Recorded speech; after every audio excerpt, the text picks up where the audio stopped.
Okay, so we'll now be recording, and we'll have this available for playback later on our brand new YouTube channel.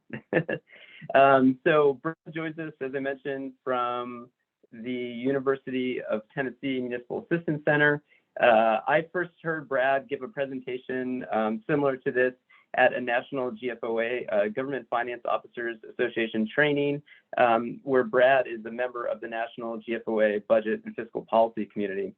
In Tennessee, it's a larger state than Vermont, but does have communities that look not that dissimilar from us, ranging from 1,000 to several thousand, up obviously to cities like Nashville. But no surprises, it's the smaller communities that Brad oftentimes works with in his role at the Municipal Assistance Center. So with that, I will thank Brad for joining us today and allow him to kick off the first presentation here. Great, thank you, Michael. Can you hear me okay? Okay, you can hear me. Very good. Great, let's make sure that I have my presentation. So I'm gonna go to share. And sorry, this will take me just a moment. I believe that's gonna be it right there. And can you see my PowerPoint? Can you see that, Michael? Perfect. Okay, great. Okay. I want to thank everyone for allowing me to be here. I'll just give you a little bit of introduction to allow you time to acclimate to my Southern accent. I've taught these classes all over, from Los Angeles to Toronto to Philadelphia. And sometimes people look at me kind of funny. I guess they think I talk funny. I'm not sure.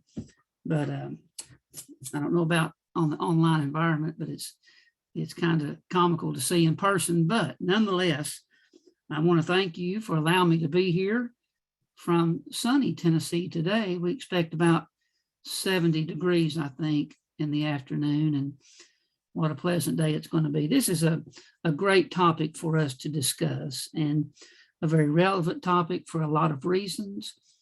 As Michael mentioned, I work for the Municipal Technical Advisory Service. That's a part of the University of Tennessee. And my job is to be a finance and accounting consultant for cities. We have 345 cities, 344 now in Tennessee. Interestingly, I pulled up a little bit of information and studied up on Vermont. You have a beautiful state capital, and I noticed that your largest city, I guess, is Burlington with 42,645, and you're right near the Canadian border. Looks like you're a waterfront community.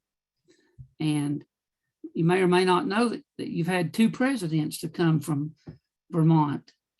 Of course, Calvin Coolidge from Plymouth Notch, and then Chester Arthur. And interestingly, both of these men ran as vice presidents and then became president when their predecessor passed away. I thought that was kind of interesting. I even threw a picture of the catamounts in up here on the top for you. So the largest city being Burlington, your smallest city, this is pretty neat, 22, Coventry, 22. And with a population right at 627,000 people, your average city is almost 5,200.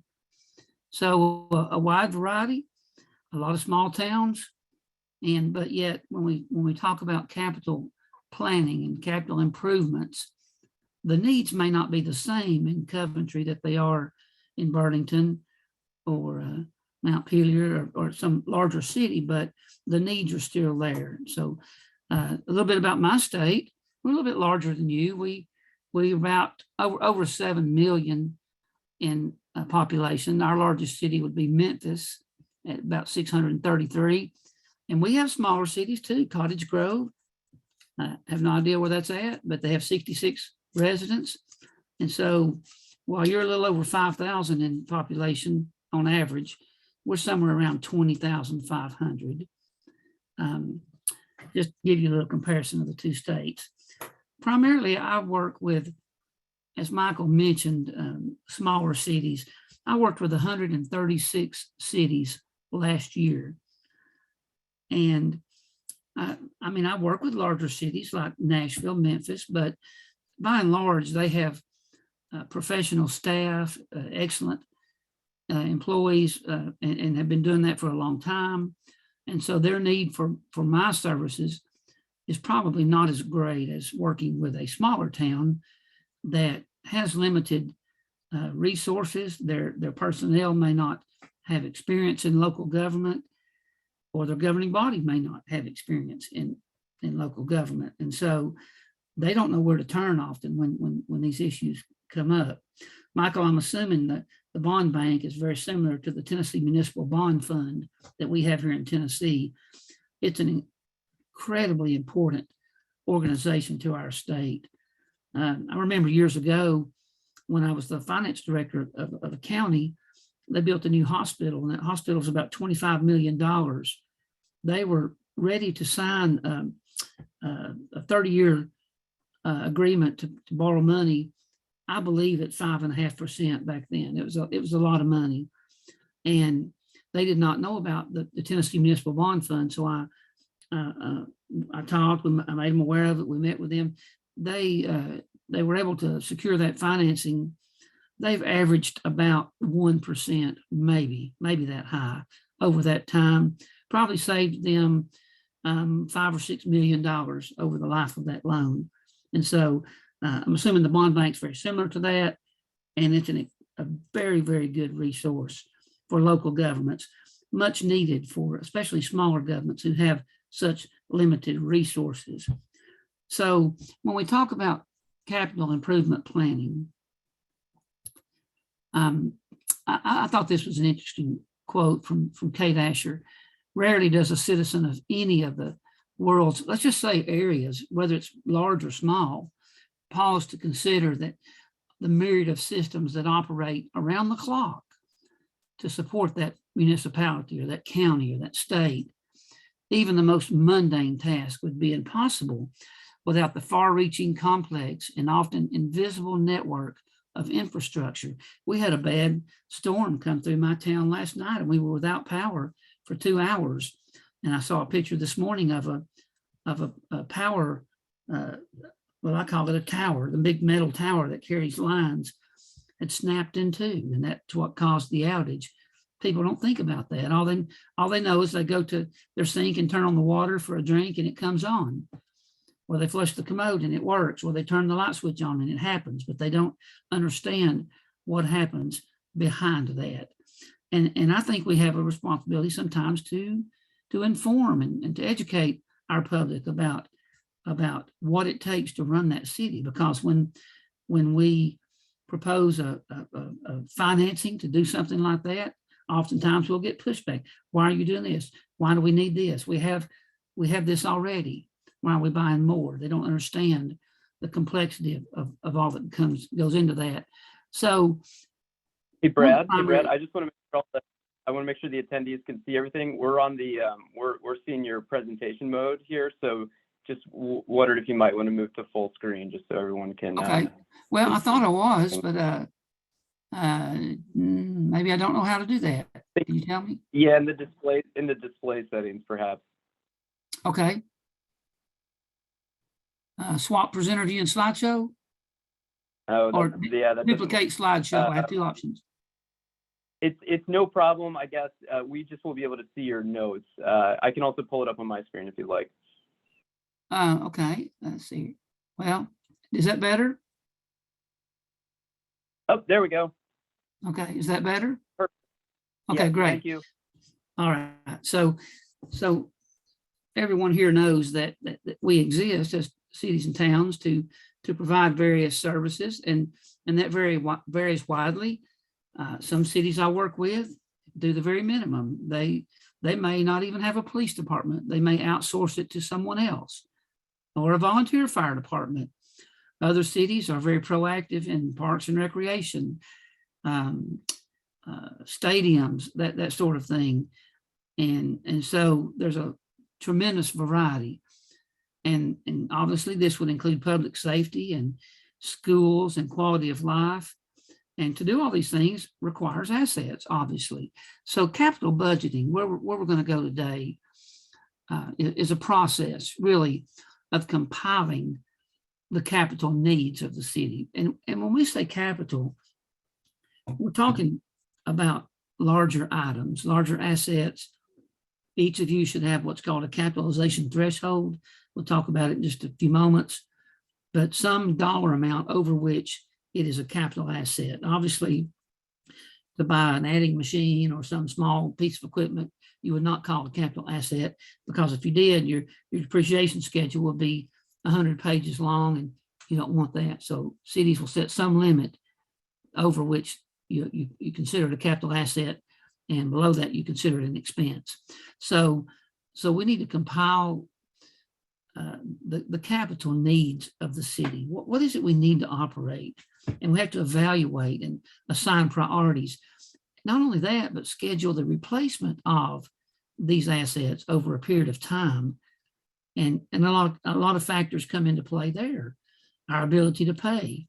Are we going to pay with cash? Are we going to borrow money?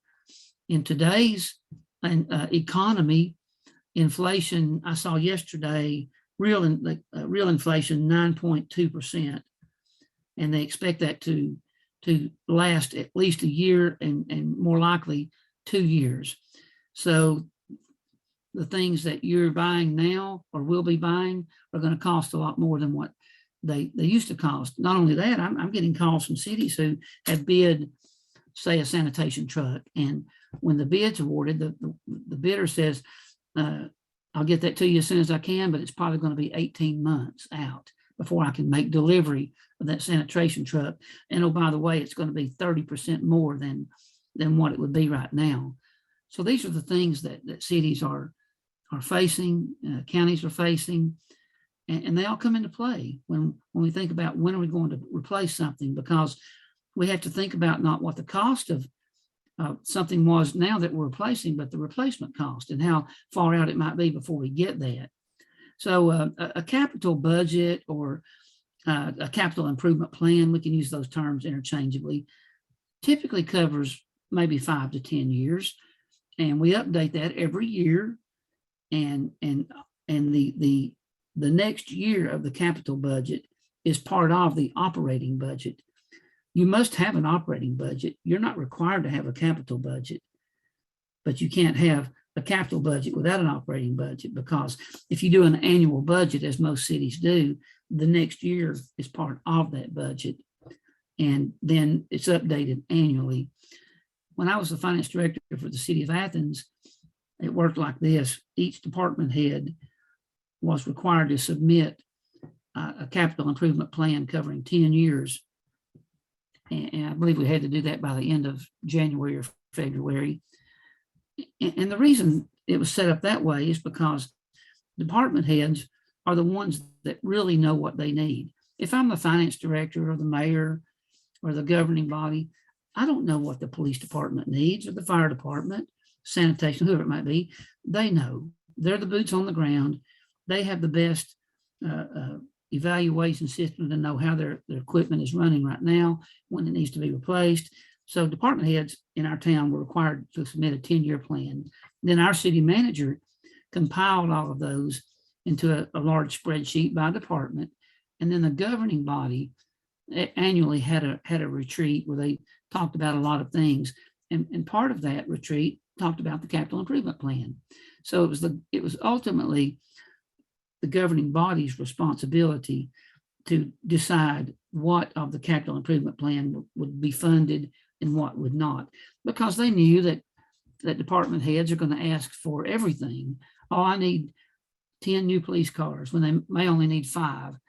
And they'll highball sometimes because they know that they're not going to get everything. So they just put everything they can think of in a proposal to present, and knowing they won't get everything. But my point is, department head level is where it begins, and their employees to know what are the condition of our current assets and when are they going to need to be replaced. And then someone, governing body in where I live, has the ultimate responsibility to say, yes, we'll fund this, but we're going to wait on this.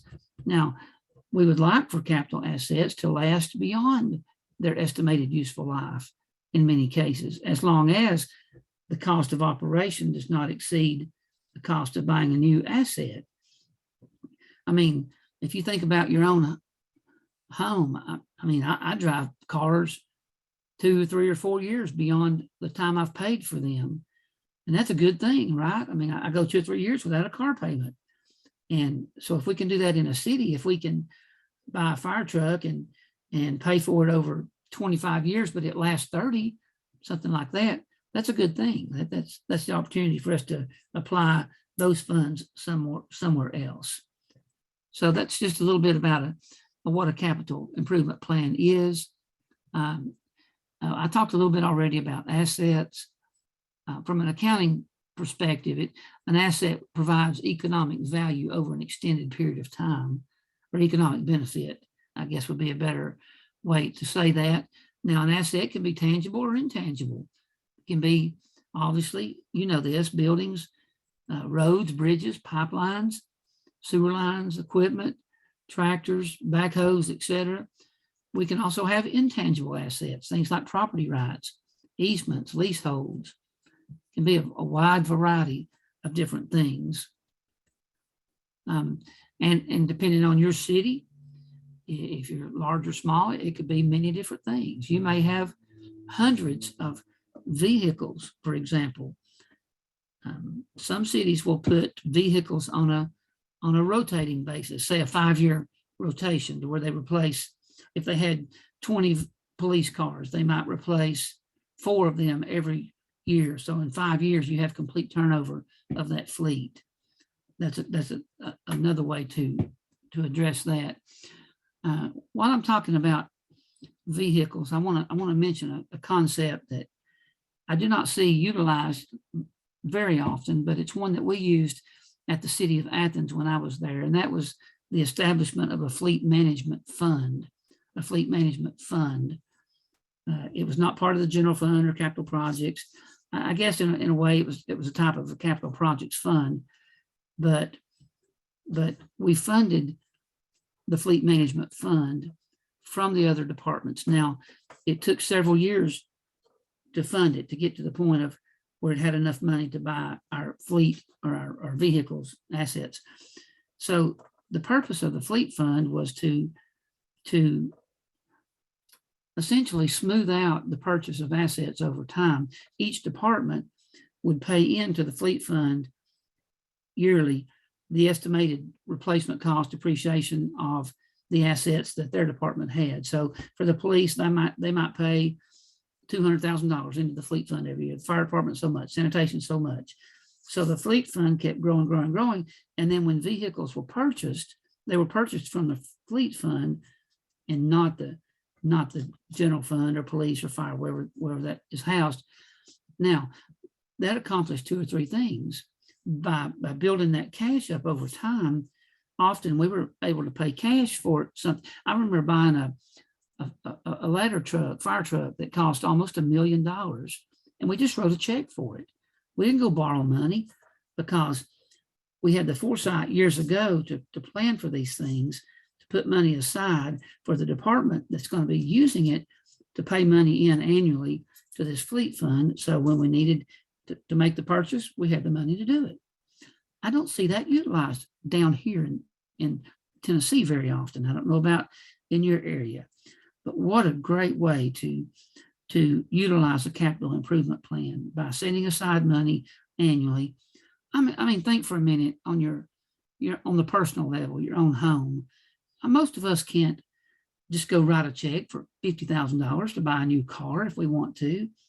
The smart thing to do is start putting some money aside so that we know that we're going to buy a car in 2 or 3 years. Put some money aside now so that when the time comes, we can either pay for it or we can pay a substantial down payment to help decrease the amount we have to finance. Well, it's really the same principle on a city or county level. Why not start building funds, put some seed money in, sure, but whatever we can do to minimize interest expense is a good thing. That's money, oftentimes a lot of money that we can utilize in salary increases or some other function of the city, and not have to put it into a loan or a bond or something like that. So moving along, Capital assets are used in operations that have a useful life exceeding 1 year. And I mentioned this already, they exceed an established capitalization threshold, some dollar amount. Here's an example of some of the estimated useful lives that are used here in Tennessee by Water and Wastewater Financing Board. Obviously, buildings, plant last a lot longer than vehicles. So each city, county, you probably have your own schedule like this. But when you establish this, you want to try to be reasonable. Again, I think it's a good thing if you have transportation equipment that lasts longer than what you'd appreciated it. I like that. That's a bonus to me that I can use that money somewhere else. Sometimes, as I mentioned, we have tangible assets. We have things we can see: roads, bridges, buildings, vehicles. Sometimes it's not so visible. It's underground, water, sewer lines, hydrants, that kind of thing. But they're still there. And they still have to be serviced, and they still have to be periodically updated and replaced.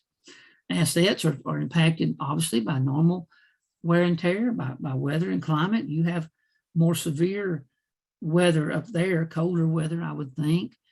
Use a lot more salt on the roads, I would guess. So you probably have more deterioration. I don't know for sure. I'm just thinking that. Sometimes we have accidents. We have vehicles that we wreck, or they're abused, or we might even have equipment that's stolen or missing. I've seen that happen before. And obviously just age, things just wear out over time and have to be replaced. All of this is building towards the need and the purpose and the function of a capital improvement plan. I always like to talk about the fact that as government employees, we always have to think to ourselves, every time we sign a check or every time we make a purchase, whose money are we spending? It's not our money. It belongs to our citizens, and it's their property, their money, and you and I are simply stewards or fiduciaries, if you will, of their money. And so we have a fiduciary responsibility actually to maintain and take care of that equipment as best we can, and to make sure it lasts as long as it can, because it belongs to someone else. And we're just there to take care of it. So longer life means more economy. I've said that really 3 or 4 times already. The longer life we can get from something, the better off financially that our municipality is going to be, because we're not turning things over as rapidly. So asset management, or capital improvement, if you will, a process to properly maintain the assets that we have, to assess or judge the current condition of them and determine when replacement is necessary, and then to properly budget for the expense. It's not uncommon for department heads or a city manager or a mayor to have to justify these purchases to a governing body.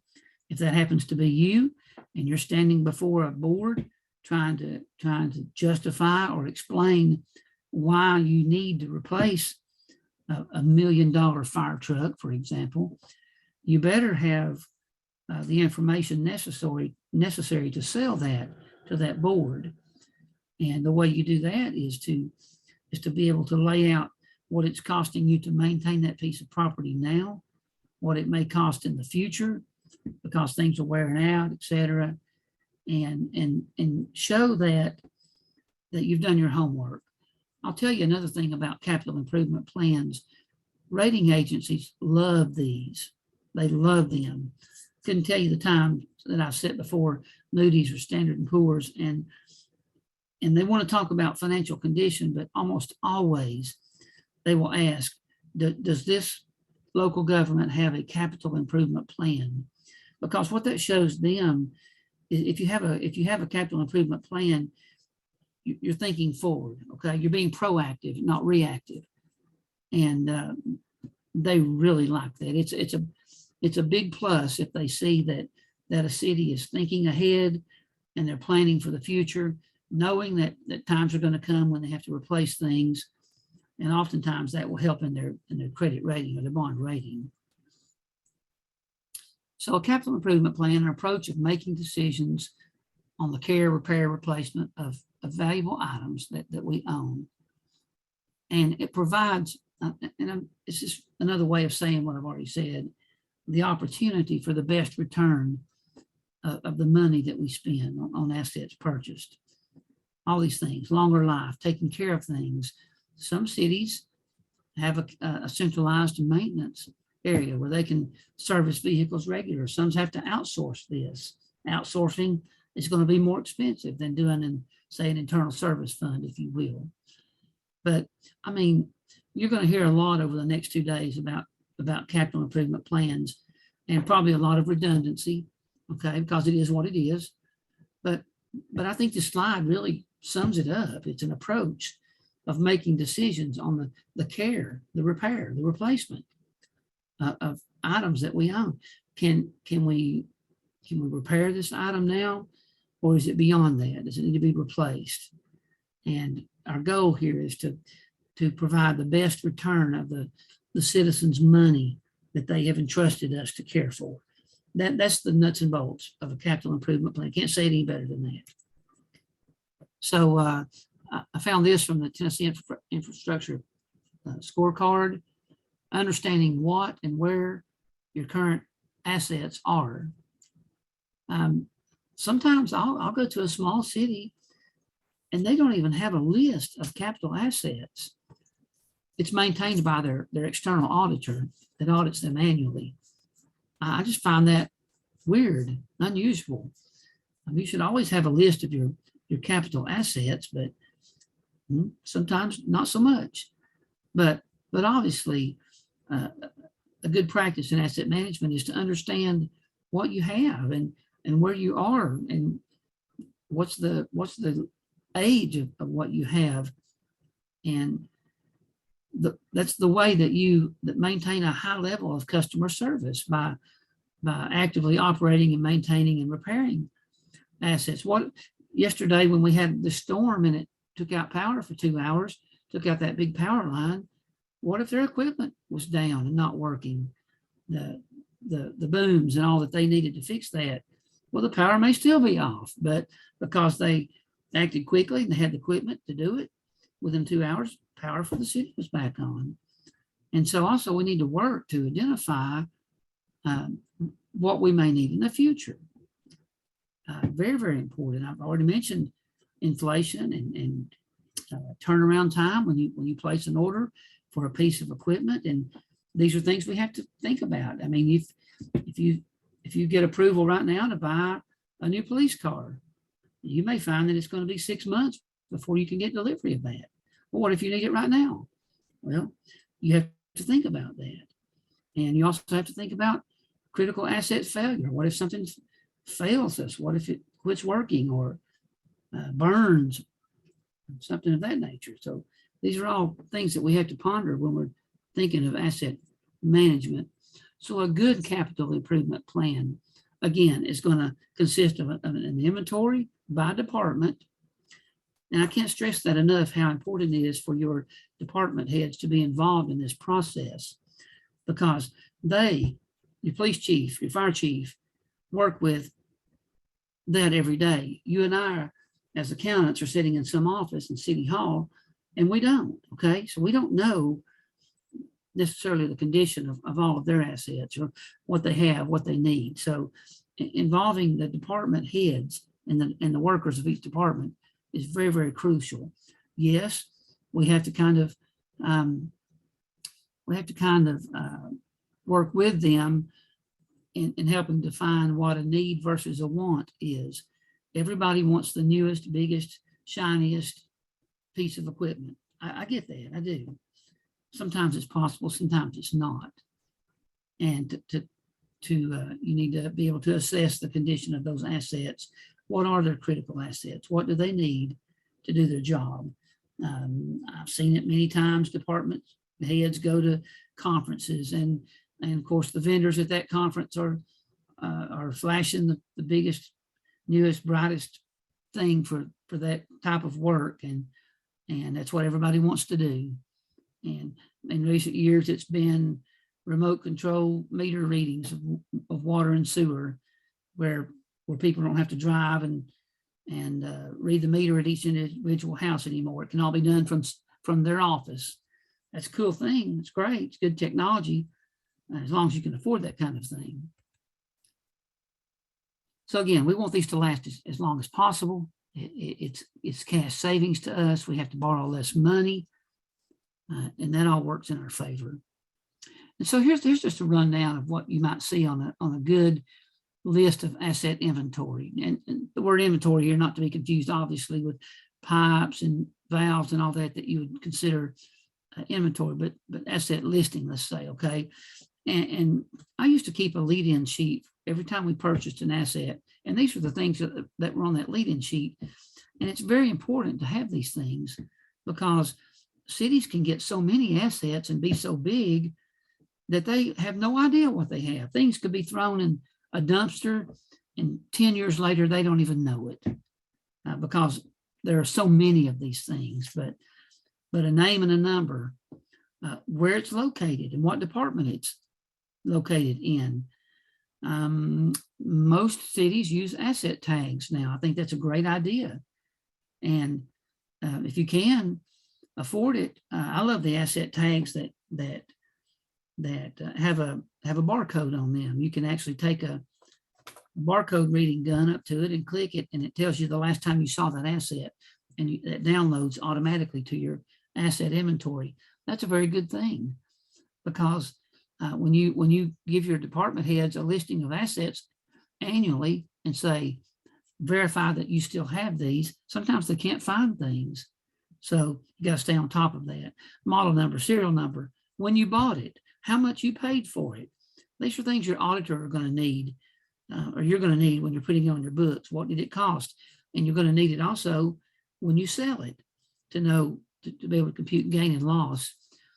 What's the estimated useful life or number of hours that you expect that asset to last? Other things you could put on there are things like current condition or the likelihood of failure, anything else that you think of that might be beneficial. And critical assets, this slide says every asset, but certainly critical assets should have a maintenance record on file. And when was it serviced last? Have we kept the oil changed? Have we changed tires regularly, et cetera? Because another component of capital improvement planning is when you replace an asset, again, citizens' money we're spending here. You want to be able to get the most for that old asset or trade in, selling it on the gov deals or something like that, as you possibly can. So you want to take good care of it, but you have to have a good maintenance record on file to show that you've taken care of that asset. All right, so the assets of the department should be evaluated on a regular basis to establish their condition. And that, again, most cities would do that with their own staff. I have seen some larger cities to use professional help, especially on things like water tanks or plants, sewer plants, something like that's very, very complex and requires engineers and people beyond the expertise of a lot of city employees. Sometimes it's not that easy to determine what are the most critical things that we need. So somebody has to do that. And if you have to get outside help to do that, that's okay too. Trying to watch my time. Looks like I got about 20 minutes. Here's another thing that we have to think about with respect to replacing assets. What service level is acceptable? I mean, are your citizens okay with potholes all up and down your roads? Probably not, right? Or a buckled sidewalk. I've seen cities that were in a lawsuit because their sidewalk had buckled and somebody tripped and fell and they lost a bunch of money through a lawsuit. How are we going to maintain our parks? How about our stormwater drains? Each unit of government may have its own level of service of acceptability. What are we going to accept where we are? Some very, very strict. They want the biggest and shiniest things. They want to look good to the public. Others, not so much. If we've got something that works and it gets the job done, who cares if it's ugly or not? So I'm just saying wide variety of acceptable quality, service, looks, but that has to be decided. If our citizenry require a certain level of service, then that's what we're to try to figure out how to provide. And for most of them, it's not going to be things like potholes and buckled sidewalks.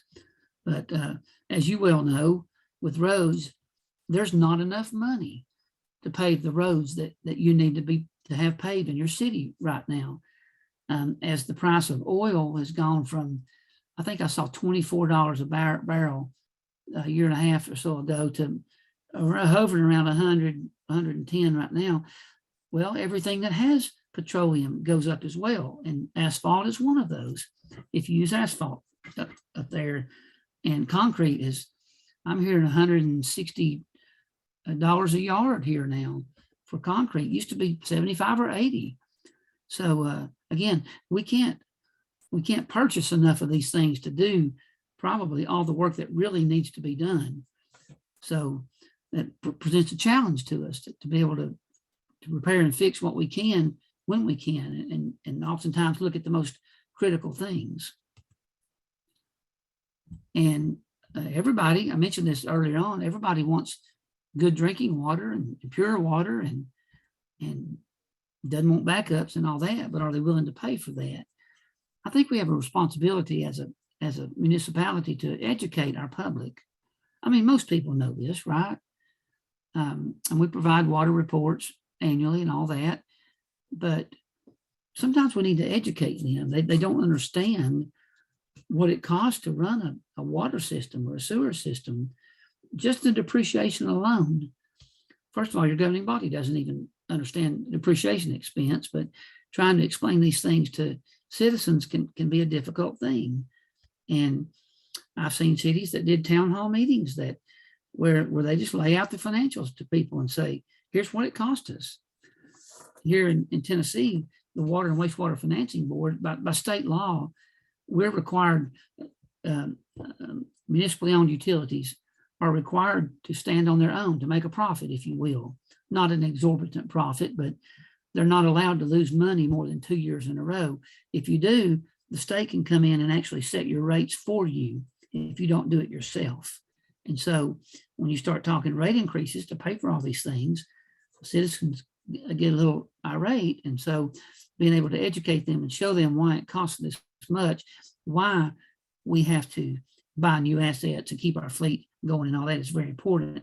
Part of that is to show them that we're taking care of what we have as best we can, and we have a plan in place, our capital improvement plan for replacement. And most of the time, folks can understand that when you show it to them in black and white. I mean, these are all common sense questions, okay? The answers to these obviously is no, we don't want to have vehicles out of service. We don't want leaky buildings. Electronic structure, obviously we want these things to work well. And again, just to reiterate, the purpose of a capital improvement plan is to identify projects that need to be done, to identify and forecast how we're going to pay for them. I mean, we really only have 3 or 4 options. We can borrow money, we can get a grant.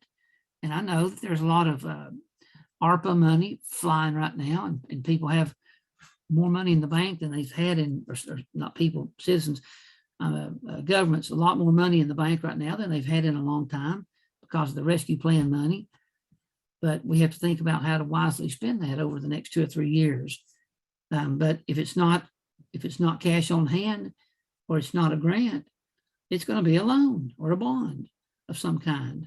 So we have to think into the future on this and prioritize based on what we can afford and what we can pay for. I do a lot of utility studies here for cities where they're in this situation where they're starting to lose money, and they'll call me to come in and do a comprehensive study before the state comes in and kind of takes and says, you're going to have to do this, this, and this, and charge this. And I'll help them identify, this is part of what we do. We look at their CIP and the assets they need to replace and how they're going to pay for that going forward, and try to get them in a good financial shape before the state does it, okay? So there's not a set amount of time for a capital improvement plan. I would recommend at least 3 to 5 years. A lot of cities go out 10 years. There's nothing wrong with that. The further out you go, the less accurate it's going to be. Obviously, what you need in the next year or two, you can more easily identify that than you can something you need 15 years from now, right? Things change. That's another part of a capital improvement plan. It needs to be updated year after year after year. I mentioned to you earlier about the city of Athens. When I worked there, I had to present a capital improvement plan for finance and for city hall and city buildings, all that. Well, I always put a new roof on city hall every year. I never got it, okay? But I put it on there every year. I knew at some point in time it's going to have to be done. So that was one of my things that I knew I probably wouldn't get, but I was going to put on to make them aware at some point in time, we're going to have to replace the roof, and it's going to be very expensive to do so. And, but some time frame, 5, 10, whatever it may be. But the key component is to update it every year as priorities change from year to year. Something you have down there for year 8 may need to be moved up to year 2 or year 1, and vice versa. You may have something now that is going to last you 3, 4, 5 more years, so you can move it on further down the line. Here's just some ideas or thoughts. Pavement management. That's a big deal everywhere you go. Salt and weather obviously take their toll on roads, and that's always a heated discussion. Vehicle replacement, office equipment. We put our computers on a 5-year rotation. I think now where I work at UT, we're on a 3-year rotation with computers. Water meter change out. If you're still using the old reader system where you have employees that go and take the lid off the meter and read it monthly, do you want to convert that to a radio or internet-based system to where that saves money and labor? So there are a lot of different plans that you could have in capital replacements. Another item that you need to think of when you're trying to put together cost numbers for, let's just say it's a water meter change out plan, and you want to present that cost to the mayor, governing body, whoever it may be. You may need to make sure and do your homework.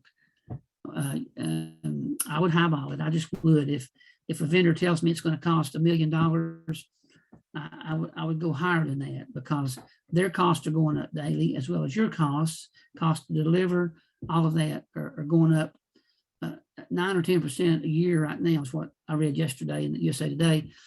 And what we don't want to do is get approval to do something and have to go back later and say, oh, I told you it's going to be $1 million, and now it's going to be 2 million. Sorry, that's not a good thing to do. Okay, so do your homework and make sure that you secure several quotes. That would be another good thing. Not only secure quotes from vendors, but check references on those vendors. I know here we've had cities that have purchased these radio fed or internet based reading systems, and they haven't turned out very well. They haven't been very good. So when I was at the city of Athens, we always would ask for references. We would call the references. Specifically, we wanted to know what work they had done in Tennessee, and we would talk to those cities and see what kind of experience they had with those vendors. That's a very, very important component of planning and costing out what you need to purchase going forward. So everyone is involved in a capital improvement plan. I've mentioned several times, employees, department heads, they're the boots on the ground in their department. They know far more than the governing body or the finance director, what they really need. The citizens need to be involved because, again, I've mentioned it several times, it's their money, it's not mine, it's not yours, it belongs to them. But in the end, the ultimate decision is going to lie with the governing body as to what's funded, what's not funded now. But it's not just a function of one of these, it's all inclusive, where everybody plays a different role to get the job done in the end. So for your department heads, we used to give them a copy of their capital asset listing annually and ask them to evaluate it for us. First of all, do you still have these? There should not be anything thrown away or destroyed without approval of a governing body. That's the way we do it here. But is there something on this list that you don't have anymore? How does it look? How's it working? What do you really need? What are the most critical things that you need? These are for department heads because, again, most knowledgeable. If you have things that are subject to failure, what are they? And you need to know this when you're evaluating a capital improvement plan. What are your short-term, long-term needs? Do you have the resources necessary or resources available to do what you're hired to do, to provide the level of service that is expected from you and your department? Here's a great point. Do your staff and your personnel have the skills and the training and the resources to take care of the things that you have? If not, you need to get that to them. And then each department should have a capital budget as well.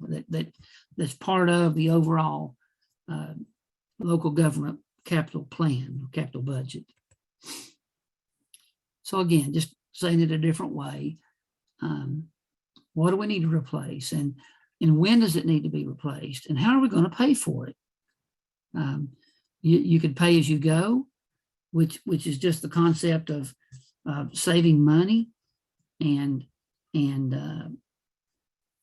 paying cash or using fund balance or something like that. Or you could use pay as you use, which incorporates more intergenerational utility. That's to say that if we build a school building, should you and I pay for the building today, or should people that are using it 25 years from now bear part of the cost of that? So we spread the cost over the estimated useful life. You never want to borrow money for more than what the estimated useful life is. I remember when I was the finance director of Ray County at the time, school buses, state law required that they could be in service 15 years, then they had to come out of service. Well, they were financing buses over 20 years. Well, that's crazy. They were paying for buses 5 years after they were out of service. So you don't want to do that. So you have to make a decision. Are we going to pay cash or out of pocket or equity that we have? Or are you going to borrow money and pay it over the life of that asset? That's pay as you use. And I'm about to the end of my presentation. Here are some good resources that say far more than I've said today on developing a good capital budget. And I'm sure they can get this presentation to you. And GFOA does a good job of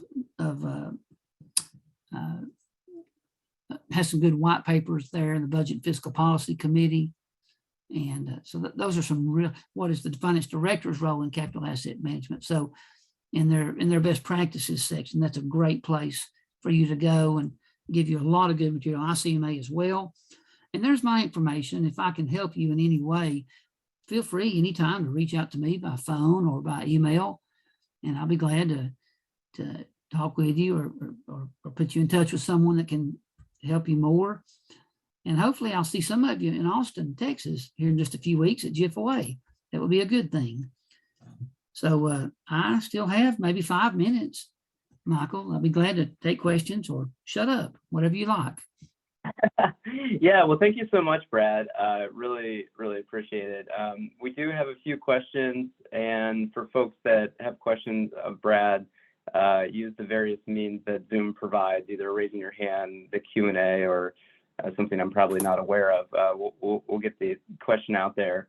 I guess just on my side, I had to ask, I was very interested, we're going to talk about the idea of sort of self-supporting debt, but certainly it seems like Tennessee has the approach that it needs to be a self-supporting enterprise.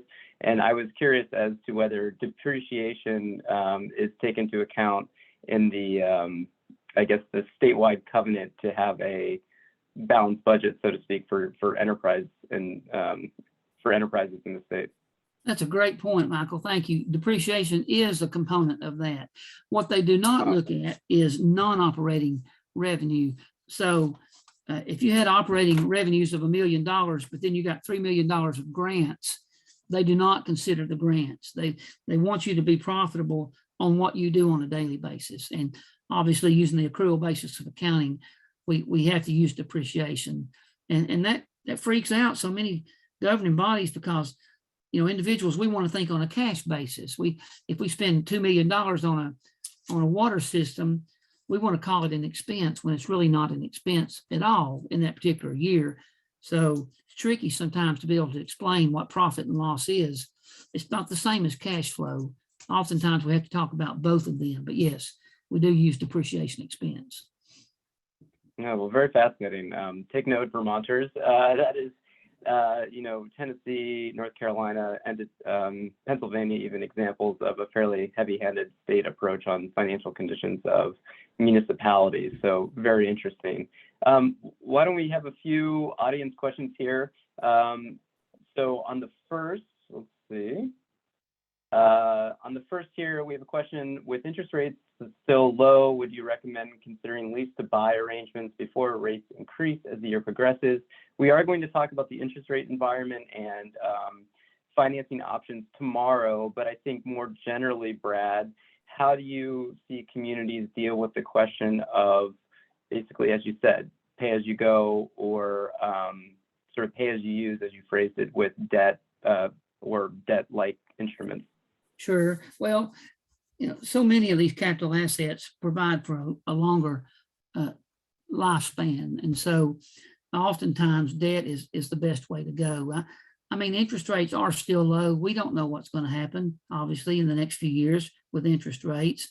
So, I mean, if an asset is, within a couple, 3 years, maybe of needing to be replaced, this might be a good time to look at doing that. And it might be at a lower cost than it is a couple of years from now. I mean, it's really an asset by asset determination as to that, what life we might can expect to get from that going forward versus will be better now to do that. Obviously, anytime you can pay for something and not damage your equity too much, it's a good thing to save the interest cost. While there's no real set amount of equity, net position, fund balance, whatever you want to call it, most would say 2 to 3 months, 25% or so of equity to appropriation, annual appropriations will be a good thing. I think a little higher is better. I'd like to see 40 or 50%. So if you're sitting on 80 or 90% equity or cash in the bank, then yeah, maybe you let loose of some of that and bring that down some. But if you're at 15 or 20 and you're only a year or two away, a bad year or two away from being broke, then not so much. Very good. Thank you. A question now that's near and dear to my heart as a city planner. Someone asked, no mention of the role of the comprehensive plan, the town plan, the city plan, whatever you want to call it.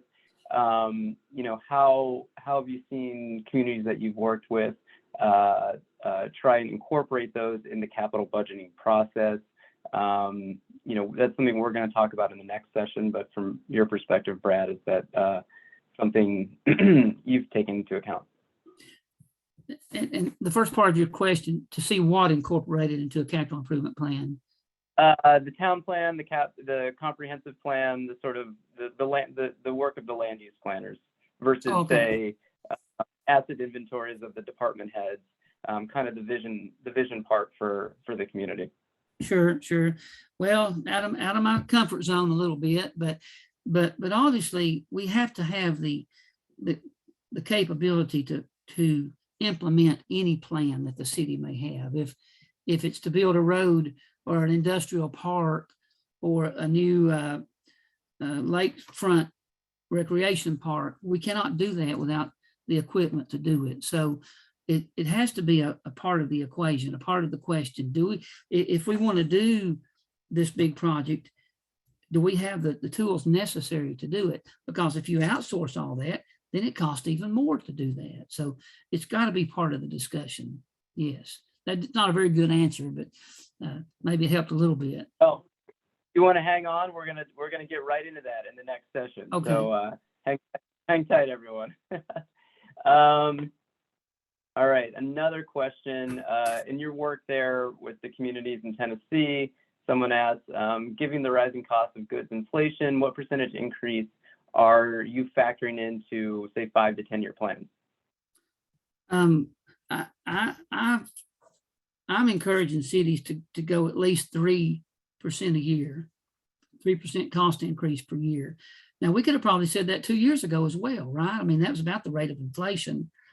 But I feel like anything I tell someone is going to be subject to scrutiny, because it's just, we haven't been here in a while in this kind of economic environment. And I mean, used to a house here would cost $100, $120 a square foot. They're talking $250 to $300 now a square foot. And Well, it's must be nice. It's crazy. But people are still paying it. So 3, 4, 5% probably annually, and just know that whatever you put down may not be enough. Right. Thank you. So this gives me a little bit of a chance to plug a resource the bond bank has put together. Brad spoke a lot about identifying the assets that you have. And for folks that kind of want to double check what they have on record versus at least what they've done with the bond bank, if you go to our website and infrastructure data navigation at the top, we have a GIS of all the loans that we've made to communities around the state over the last 20 years. So you can, look at your geography and at least use that as a starting point to figure out what you've done, at least to the extent it was financed with bond bank debt. Hope to be incorporating SRF and USDA loans in the near future into that database as well. A question from the chat here. Let me take a look. Interest rates and cost of items fluctuating so much, what do you think would be safe increase to put in the ballpark, or what do you think would be a safe increase amount? Our HVAC vendor said the cost of a boiler could go up 15% in the next month.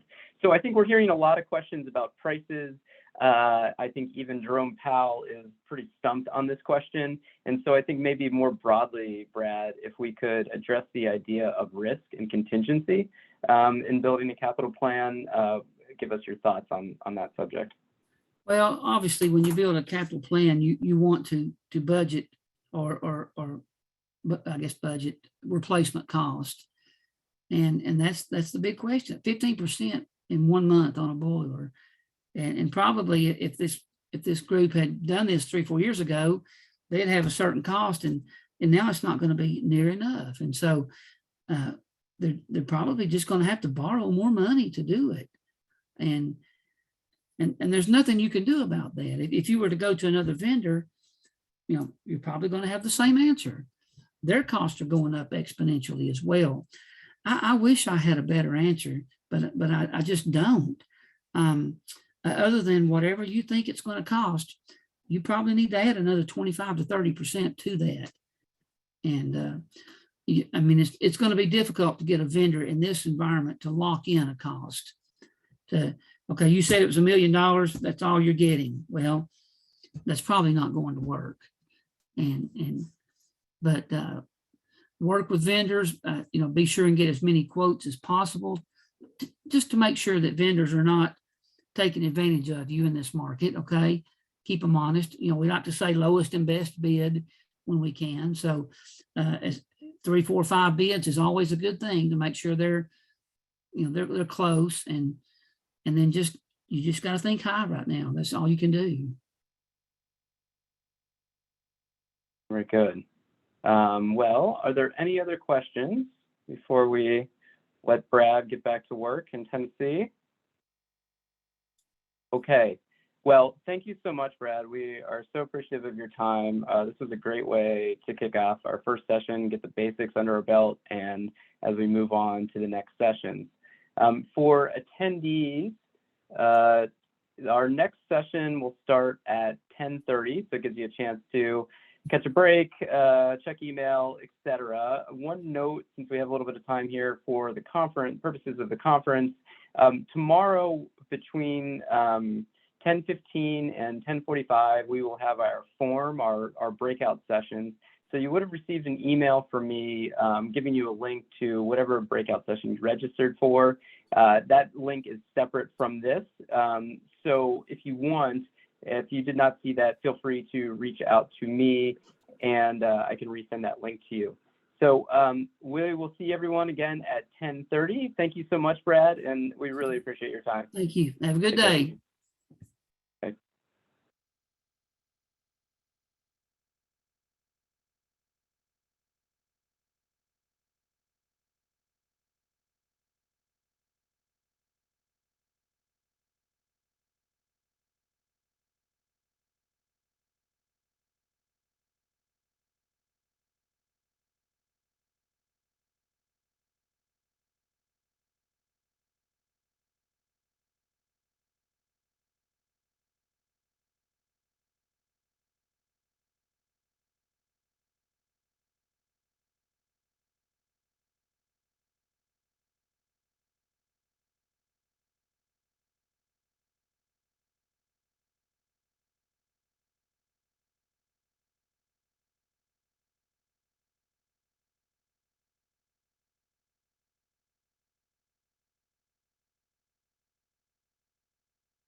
Sorry for the Zoom bomb, Michael.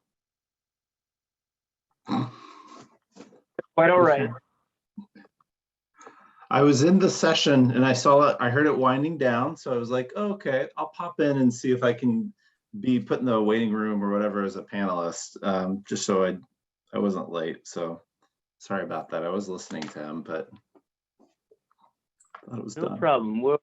So just so you know, we're live right now, and we'll get started here in just a little bit.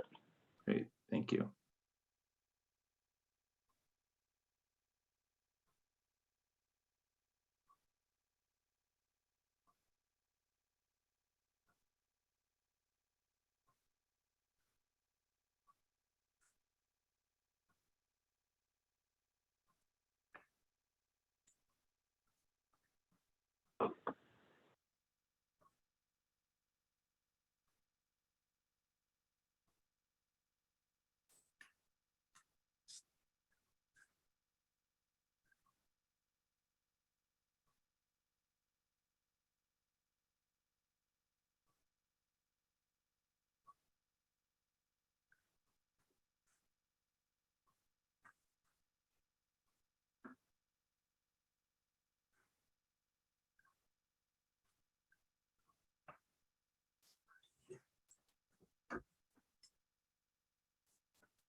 Okay, folks, we'll get started here in another couple minutes.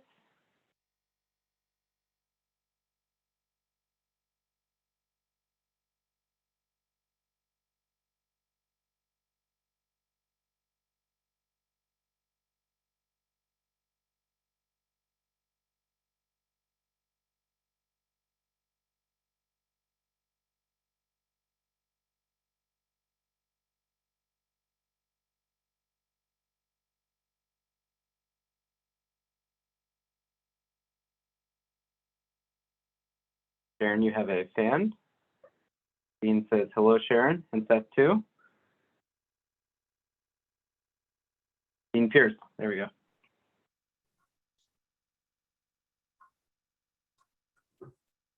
Good morning.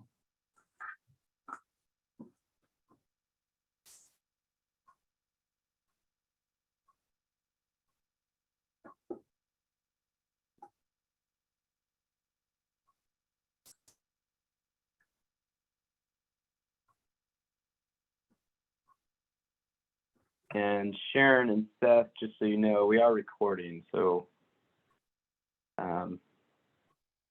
be saved forever with, I'm sure, a handful of views.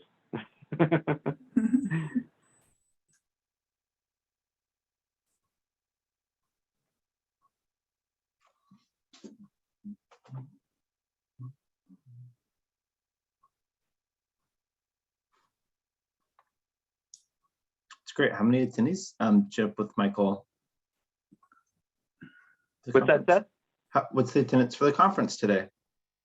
Oh yeah, so we have just a little over 90 registrants.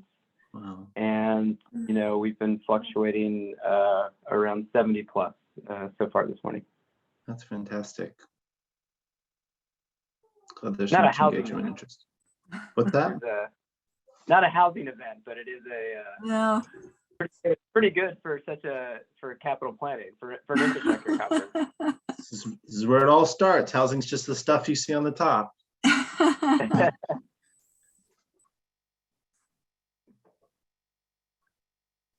Get John in here. I think he went to the wrong link.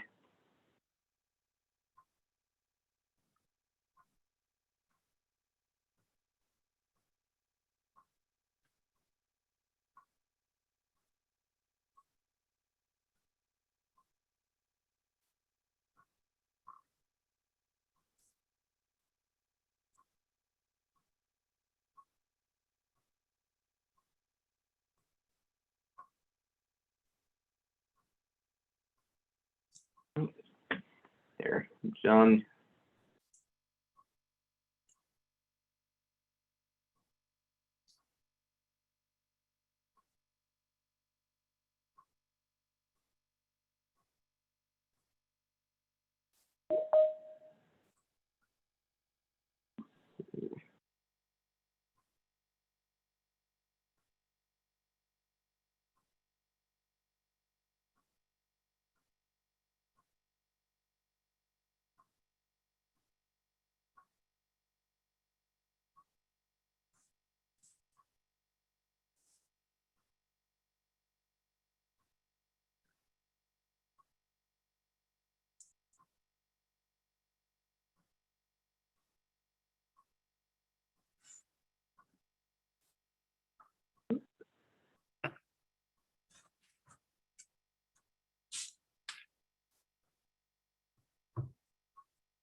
Oh, bear with us here.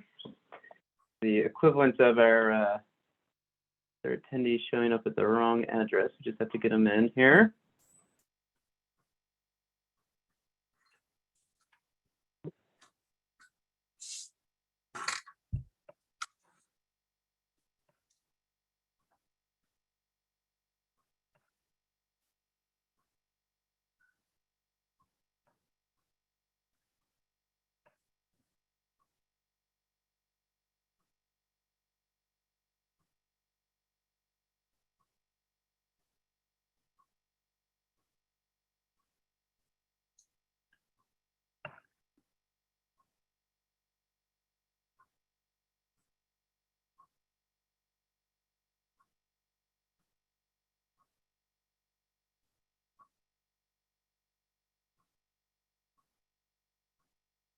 Here, folks, give me one sec.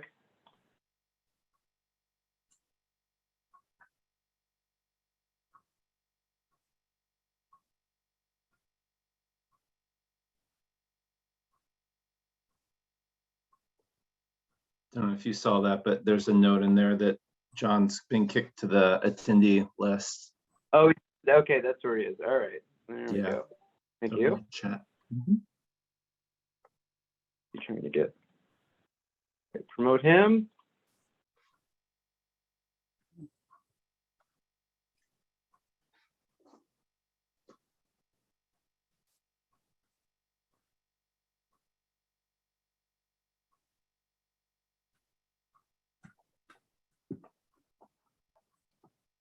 Okay, well, thanks everyone bearing with us. We got everyone for the next session here. This is our second session of the day, and what we're trying to do here, or I suppose what the title is, why a capital plan is critical to a healthy community. So what we're attempting to do with this session is really connect the sort of community vision and the why of why you engage in a capital planning process. We have an excellent panel and kind of experts on this transition from a vision to a capital plan, as well as giving background on why having a capital plan is so critical, both to the community health as well as the fiscal health of that community, so we don't have sort of assets and projects that are unfunded and result in either deteriorating quality or more expensive fixes over time. So to kick things off, we'll hear from Sharon Murray at Front Porch Community Planning Design. Some of you may know her. She is a planner, an FAI CP, which is the highest designation of certified planners, and very, very impressive. She has 30 years of planning practice, both in the public and private sectors. She is an expert in land use law and policy, and is a member of the Northern New England American Planning Association, and works throughout the region. I might as well just introduce everyone. So Sharon will sort of kick us off, give us background on the history of capital planning in Vermont, relevant laws. Some of those laws also speak to why you would do this as well, and she'll articulate that. And is a great person to have on this panel because she also serves on the Capital Committee for the town of Bolton. So, has seen it both in her work as a consultant as well as her work as a engaged citizen in the capital planning process. We'll then kind of move on to an example of Winooski, where we are joined by former mayor of Winooski, Seth Leonard, also current managing director of community development at the Vermont Housing Finance Agency. Housing is, as we all know, a critical social infrastructure in the state that is not possible without hard infrastructure investments.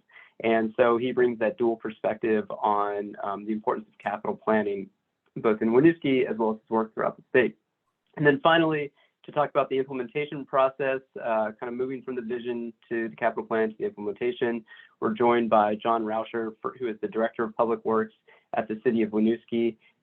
Came to Vermont from Oneonta, I believe. Don't have his bio up here in New York. Is a graduate of RIT and is really a fantastic Director of Public Works in Winooski, and just a wealth of knowledge on the subject of all things capital amongst all the infrastructure systems that Winooski has.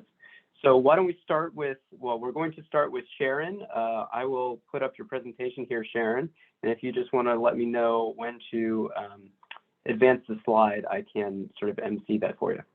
Okay. Thanks, Michael. You can actually advance the slide, the next slide. Okay, here we go. And you covered my bio pretty well.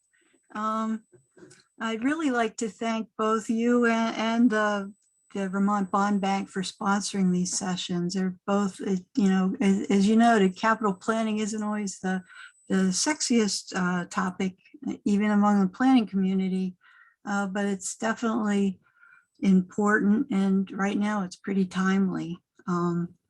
So as Michael mentioned, I've been working with communities for now over more than 30 years, mostly on comprehensive plans, on local regulations and bylaws.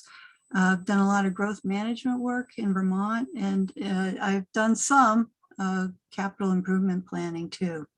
But as he noted, that I live in the town of Bolton. As many of you know, it's a very rural community, about 1,200 people. But we're on the outskirts of Chittenden County.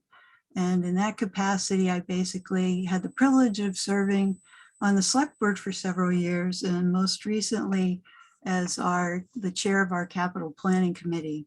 So I was initially asked today, as both a planner and a former local official, to provide a basic overview of capital planning from a Vermont perspective, and especially from a planner's perspective. I will admit right up front, there are a lot more people in this room that are up to speed on the fiscal end of this type of planning.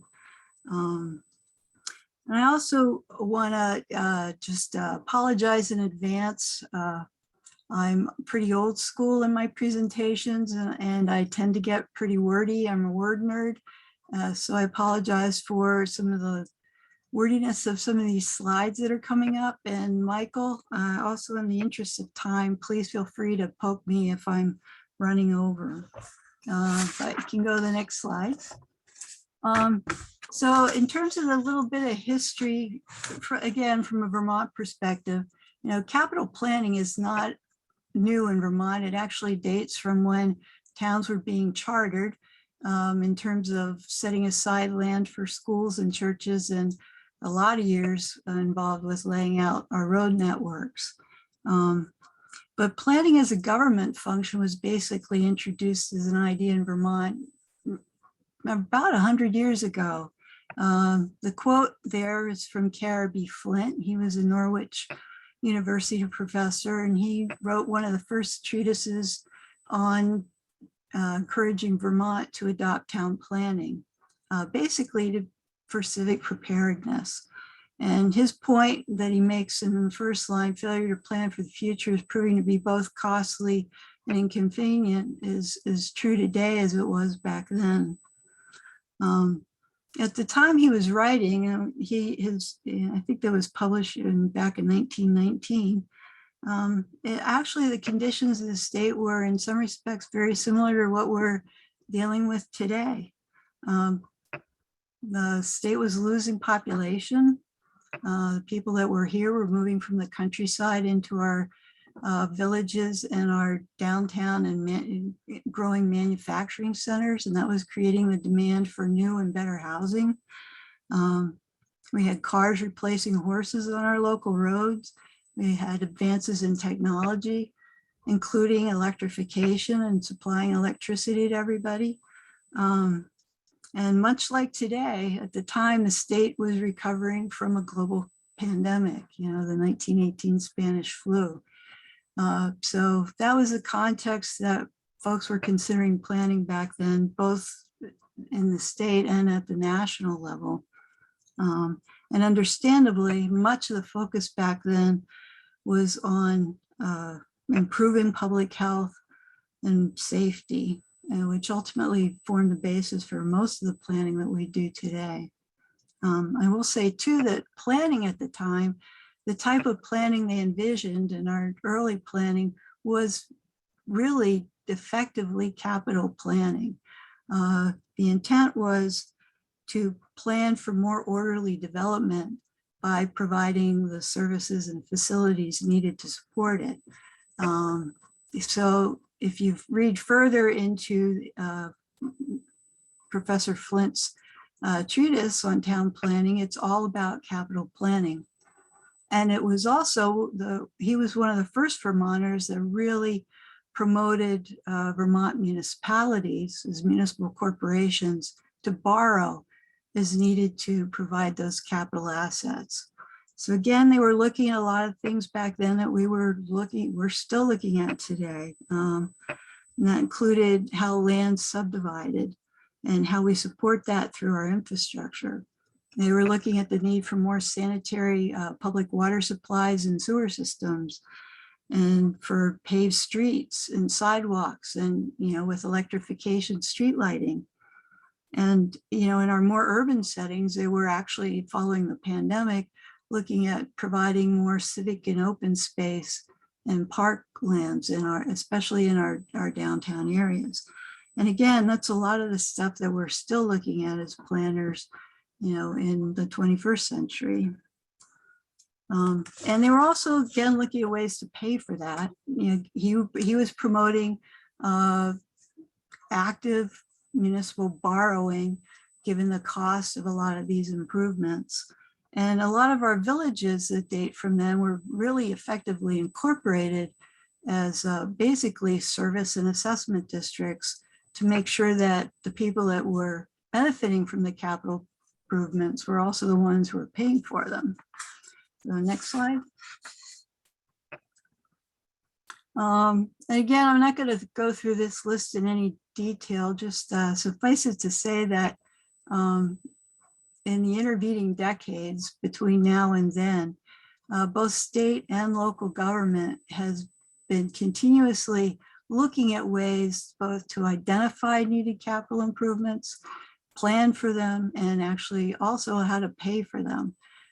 So over the years, we've gone through several pieces of legislation at the state level and a lot of work at the local level to figure out how to meet community needs.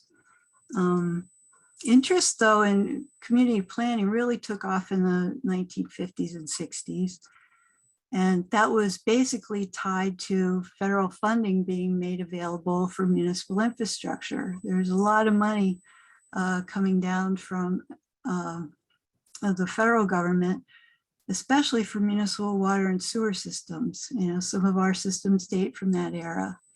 But in order to access that money, you had to have a comprehensive plan in place that incorporated capital planning for infrastructure that supported the investments that you were making.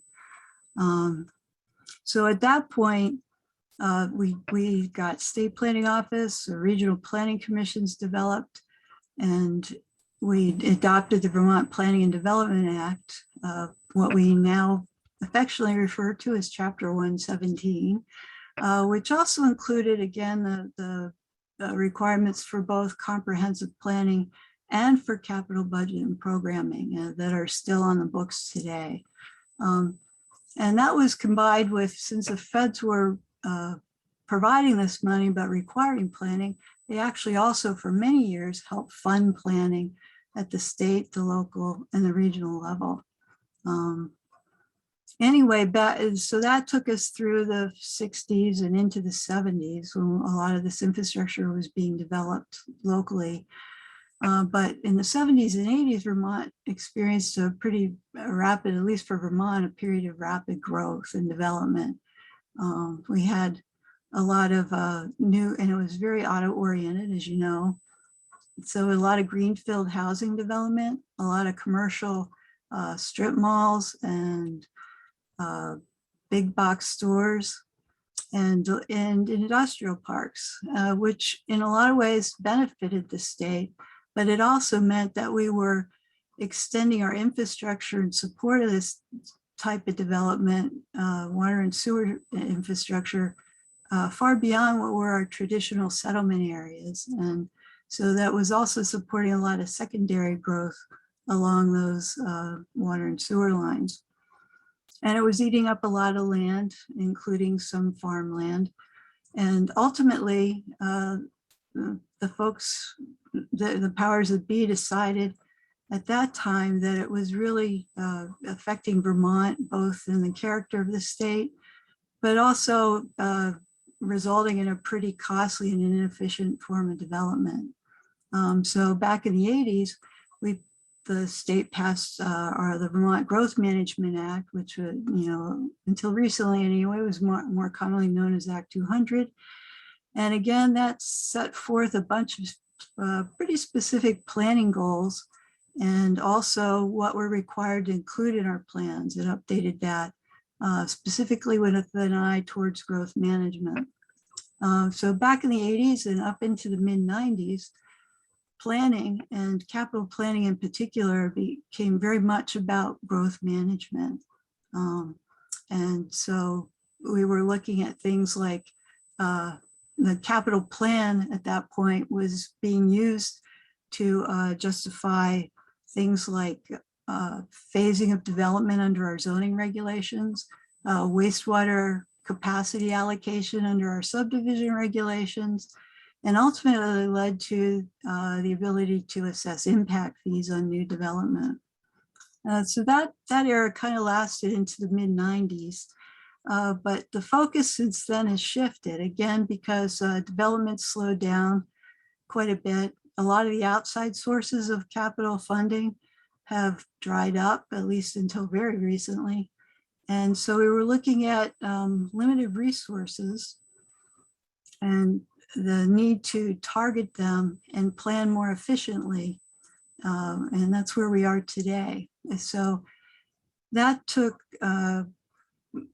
came about through the state designation programs, basically targeting our infrastructure and our benefits in terms of taxing and financing to areas that municipalities actually designate for new development or for redevelopment. And that started with an emphasis on our downtowns and villages, but the programs have since expanded to include new growth centers, new town centers, and most recently neighborhood development areas.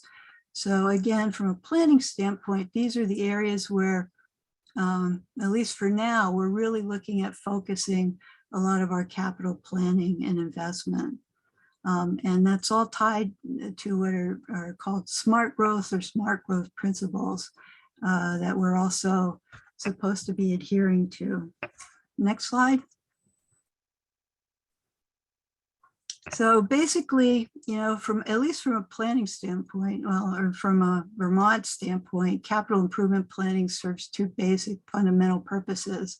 You know, again, from a traditional view and a pretty standard view, it's considered a way to implement your municipal plan.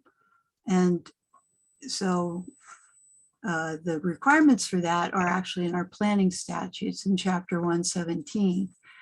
And as you know, even in Vermont, municipalities are still not required to plan, and they're not required to do capital improvement planning. But if you do, you have to basically follow the statutes. And the whole idea of capital planning is considered or identified as a plan, specifically a plan implementation tool. It's a way to implement your comprehensive plan. And looking at DHCD's database to date, about 65 municipalities have actually adopted a formal capital budgeting program, which represents about a quarter of Vermont municipalities.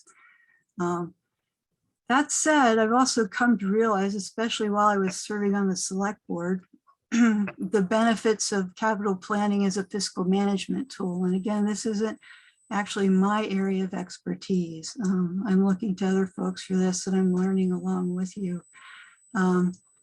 But what I've also come to understand is that a lot of communities are adopting capital budgets and programs or capital improvement plans that really are separate from their comprehensive plan. And in part, that's a function of who's responsible for preparing it. In many communities, it's gone from the Planning Commission, which was traditionally looked to do that kind of planning, to more of fiscal management responsibility of the town administrator or manager or your financial officer, or again, shifting from the planning department over to the public works department, which is understandable given the real need.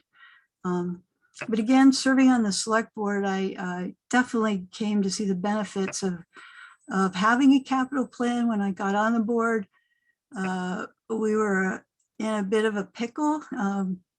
We had to replace all of our highway equipment within a very short period of time, at the same time that we were paying off a new town office and a bunch of fire station renovations. And so we realized very quickly that we needed to get a better handle on our financial management and our capital budgeting. So we ended up appointing a capital planning committee at that time. And that consisted of members of both the Planning Commission and the Select Board. And with the administrative help, we don't have administrative staff, but we did get the help of our town clerk and treasurer. So next slide. But again, going back to capital planning as a planning tool, you're not required to plan, but if you do, it's asked that you plan to actually to achieve or to meet state planning goals that are outlined in statute. And there are two that are really most specific to what we're doing today. And the first, I'm sure everybody's familiar with. It's kind of the planning mantra since the 80s, that we're asked to plan for development to maintain the pattern of the historic pattern of compact villages and downtowns surrounded by open countryside. And again, that was very much in response to the kind of development we were getting back in the 1970s and 80s. Under that goal, there's a specific directive or request to also plan for our public investments, our capital improvements, and the construction of infrastructure to reinforce that historic character. So it's specifically tying capital planning into our land use planning. Next slide. Another goal, the second, well, actually it's number 12 on the list, is specific to capital planning.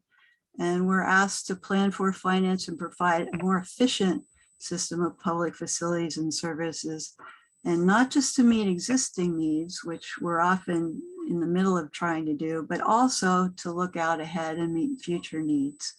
And again, under that goal, there's a directive that again reflects what was going on back in the 80s and 90s, that the rate of growth should not exceed the ability of the community and area to provide facilities and services. So this became the era of things like fiscal impact statements to figure out how development was actually affecting your planning for infrastructure and public improvements. Next slide. So again, from a planning perspective, we spend a lot of time trying to document existing conditions in our plans, maybe too much time. What we're really asked to is to look forward. And in statute, excuse me, capital planning is really tied largely to the utility and facilities element of the plan or section of the plan. Again, you're not required to plan, but if you develop a comp plan, it has to include, I think there are now, it's now up to 12 different sections or elements that are described in statute in a fair amount of detail. And capital planning, under capital planning, is specifically tied to utilities and facilities. That said, there are several other elements or sections of the plan that also refer to the need to identify capital improvements, capital facilities, capital expenses. And that includes the educational section of the plan. And one of the frustrations and difficulties in capital planning in Vermont has always been that the schools do their thing and the towns do their thing, and often the twain never meet. But that said, we're all delving into the same tax base and the same taxpayer base. Transportation certainly has long been a capital investment, a capital issue for consideration, and we're supposed to be identifying our priorities with regard to that.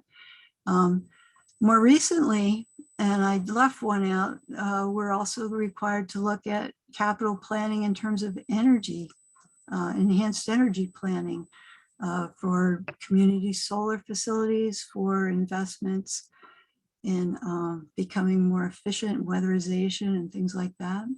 And after Irene, we also added a flood resilience section.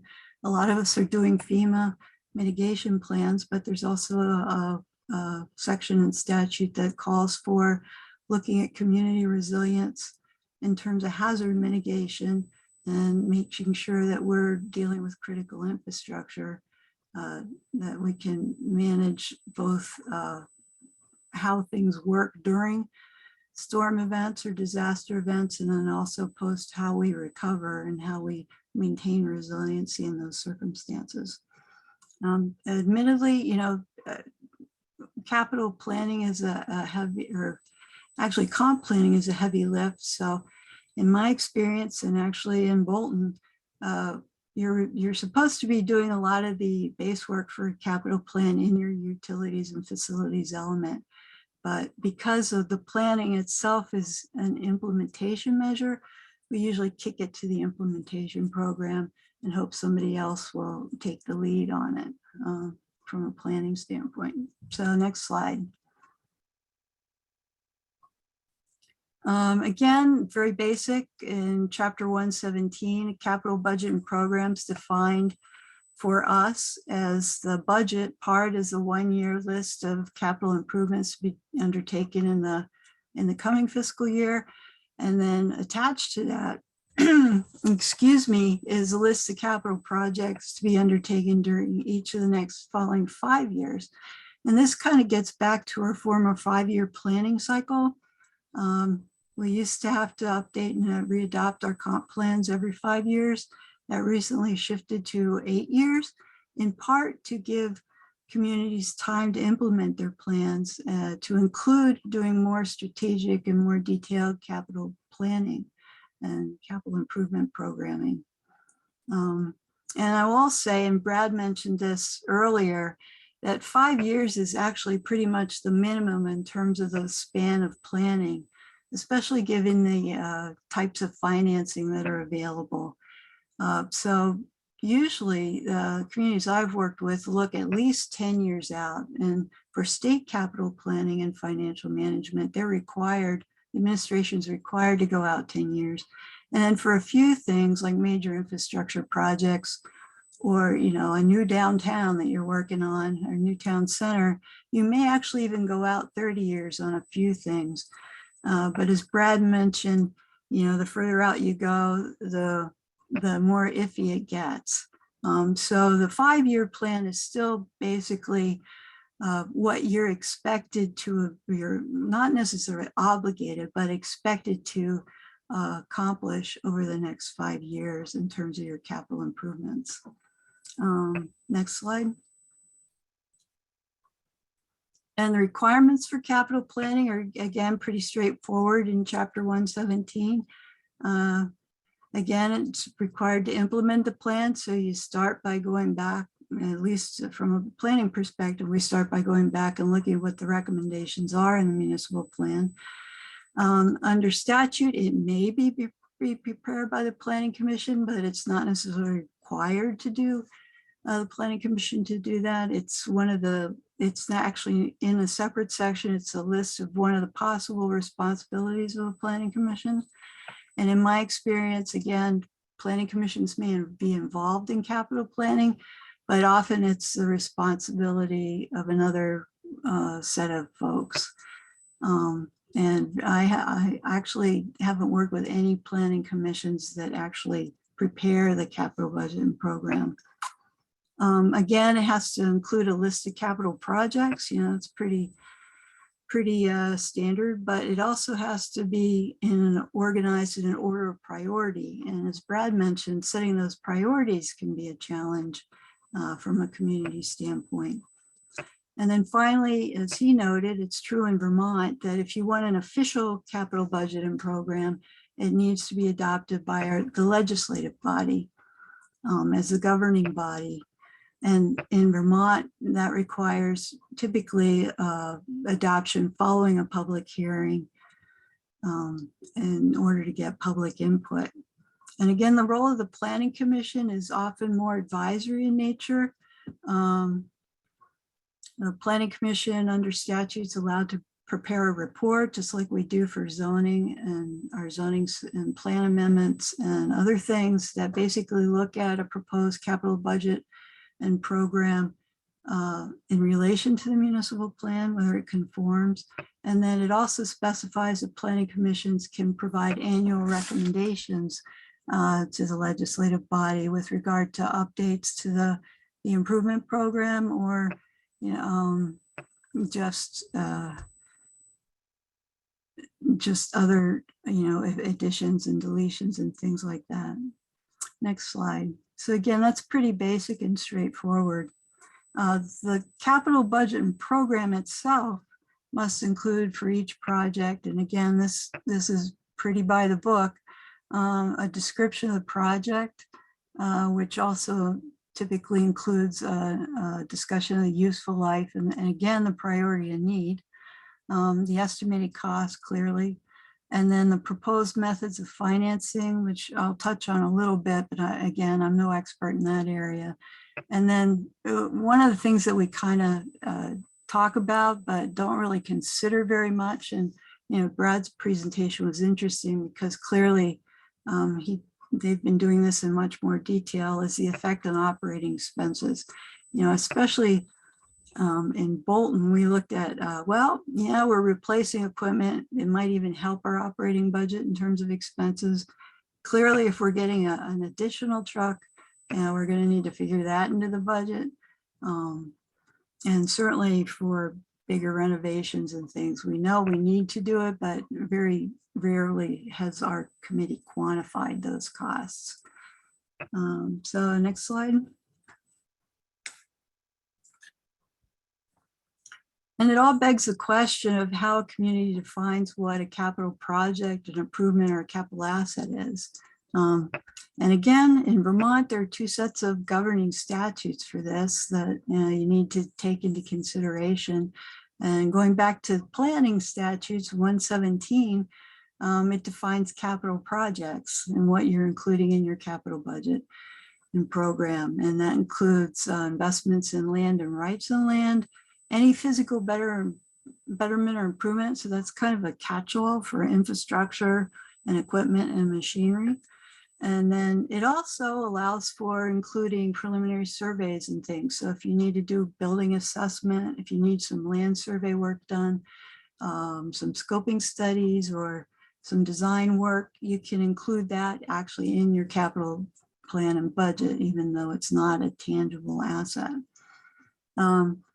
And it all gets back to how you're going to finance them. So that kicks you over into the section in Title 24 on financing capital improvements. You know, in this case, it refers to capital improvements and what's an eligible capital improvement for the type of borrowing and financing that's allowed for in Vermont. And again, it's very similar to the list of capital projects in the planning statutes. So it's land, interest in land, buildings, furnishings. There's a catch-all for other capital assets. And then interestingly enough, in the financing section of the statutes, they added renewable energy projects a few years back, recognizing that we're going to be spending money on that as well. Next slide. So, and I forgot to mention too that, you know, we're often talking, the finance folks like Michael often refer to all of this as capital assets. And as you all probably know, and again, I'm no expert, but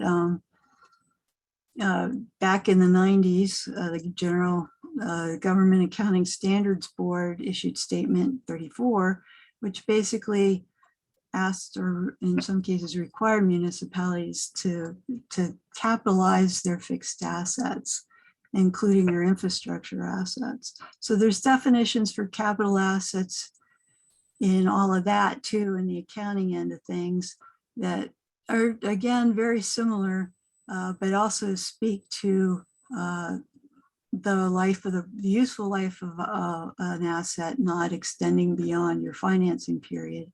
And typically a capital asset is not supposed to extend beyond your reporting period, which in Vermont is typically a year or more.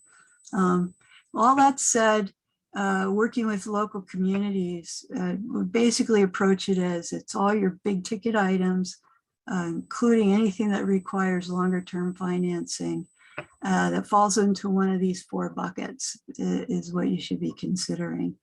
Equipment gets a little tricky because a lot of equipment's not that expensive and it's covered in operating budgets. So on that end of things, communities often set basically a minimum amount of financing required, or minimum value or cost. And in Bolton, we set that at $5,000. So if the equipment costs more than $5,000, then we're probably going to be paying, we may be paying for it over more than a year. In larger communities, certainly that might be much higher. So next slide.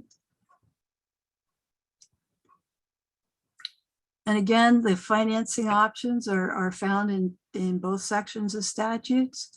The financing for capital projects, you know, covers a full range from direct appropriation in your budget to reserve funds. And we always like federal and state funding, especially if it's just a direct payment. It was amended recently to cover impact fees, and certainly, you know, long-term debt, the issuance of debt obligations has always been in the mix. Then that kicks you over to financing under the indebtedness sections. And that's where I had a learning curve, because financing in terms of, and I kind of wish we'd had these sessions back when I was doing this 5 years ago. The differences between bonding, which requires voter approvals, the other debt instruments. In Bolton, we've done a lot of commercial lending that is approved by voters. And then actually alternative forms of financing that, including lease purchase agreements, which I've never quite been sure how to categorize, but they're becoming more popular. And I think Bolton just bought its new grader on a lease purchase agreement, in part to avoid having to go out for a public vote, which I didn't think was so cool, but it is becoming more popular, especially for that kind of equipment. But it does mean that it's treated more as an operating expense than a capital expense. So, if you guys can help me figure that out, that would be great. And then finally, in the financing end of the world and statutes, there is a section specific to tax increment financing that allows it both statewide and locally. And there's no time right now to get into that, but it is there. It's a little bit controversial because it involves state property taxes. So it's always kind of a struggle in the legislature to allow for new tax districts. But it is there in statute. So next slide. So again, the benefits, we've already covered some of these. Growth management, certainly. The ability to levy impact fees. You've got to have a capital program for that, a capital plan. Capital planning is required for some, but not all state designations, the downtowns, new towns, and growth centers. And again, one of the biggest benefits for this is priority funding under a whole bunch of different state grant and funding programs to target that to areas where communities are planning for growth, development, and redevelopment. You have to have one for TIF district, but like a state designation, it may be just a capital budget program that's specific to that district and the specific funding sources that are tied to that. We've already talked a bit about fiscal management as a tool for annual budgeting and also managing long-term debt. And increasingly, and Brad talked about this quite a bit, asset management. We're just starting to get into this in a lot of communities in Vermont. Next slide. Sorry about that. And then Sharon, we're right. Yep. Yep, I'm almost done. I'm going to go through this quick. So again, from a planner's view of the world, planning considerations, I'm presenting these. There's going to be a lot more discussion in other sessions on all of these topics. But the first question is, who's going to do it? Again, traditionally it was a function of supposedly of planning commissions, but more often than not, it's staff, the legislative body, or a budget committee like we have in Bolton. Another concern is what's the intended use of it? Again, it could just be advisory. You may not even adopt an official capital budget program, but just use it for fiscal management. But if you want to use it for some of the other benefits that you can get from it, it should be an officially adopted. Official maps, we haven't really talked about that much, and it's not part of the discussion, but it is the other big planning tool in terms of capital improvements and investments. Basically having a map, going back to the 100-year ago type of capital planning, where do we want our streets and our facilities and our roads, and actually putting them on a map showing where they're going to go. Municipal priorities, as Brad noted, this can be a real challenge. In Vermont, we're supposed to look to the municipal plan, but that's an 8-year cycle, and a lot happens within those 8 years. So, often it's going back to staff for more immediate concerns and needs, and they're down on the ground working with us on a day-to-day basis. And then they're also dealing with the legislative body that often has its own agenda and own ideas about what's good to be spending money on. But ultimately, and I think Brad mentioned this too, it's one area that we were really lacking in capital planning is getting community buy-in and engagement. Often we go through the planning process. We might have a public hearing that nobody attends. And then a couple of years later, go out for a bond vote or, to incur a lot of debt. And at that point, you really do need community support. But at that point, it may be too late, depending on what you're doing. That's actually, that's actually kind of a perfect segue to our next two presenters. In fact, yep, go ahead, Sharon, sorry. No, sorry, I've gone over, so you can cut me off. But I was just going to say, fiscal considerations, you're going to be getting to this a lot more detail than I can provide or want to. I will say, and Brad brought this up too, one of the issues even in a little town like Bolton, we were really discussing who pays versus who benefits. So if you're talking about current residents using reserve funds, they're paying for things that they may not benefit from in the future. If you're talking about borrowing, which is a lot of what we do, you're basically obligating future residents and taxpayers, although they are also hoping that they'll be benefiting from those improvements. And then we're really, especially in a planning standpoint, and I don't know how much you'll be getting into this, struggling with the idea of public versus private and public-private partnerships, which is a whole nother topic of discussion. So next slide. I'll just finish up quickly saying that, again, this is a work in progress. A lot of this is evolving. This list I basically I track legislation for the Planners Association. So, and there's been a lot of discussion both at the state level and local level around ARPA funding. And so I just pulled out a lot of the topics of discussion in committee meetings over the last few weeks. And some of those seem very familiar and others are probably new and new for me. And certainly not stuff we were thinking about 20 years ago. And so with that, I'll finish up and turn it over. And sorry for running over a bit. No, that was terrific. I mean, I think what we're hearing here is that hidden in plain sight is partially part of the puzzle of the Vermont model for capital planning via the statute, which is actually fairly helpful in thinking about how to structure things. I think that Sharon made a great point about this community buy-in and engagement, and that's precisely the jumping off point and the reason we wanted Seth to join us to talk about how this came together in Winooski. And they're kind of reaping the benefits of that engagement process and that connection from a vision to tangible hard assets that are going in the ground. So with that, I'll kick it off to Seth. Thank you. Thank you very much. And Michael, you'll scroll slides? Yeah. Awesome. Great. Thank you, Sharon. That was awesome. Great to see or be with all of you today. Thanks for joining us and thanks for the invitation from Vermont Municipal Bond Bank. Appreciate it. So as mentioned, my name's Seth, Leonard, Managing Director of Community Development at Vermont Housing Finance Agency.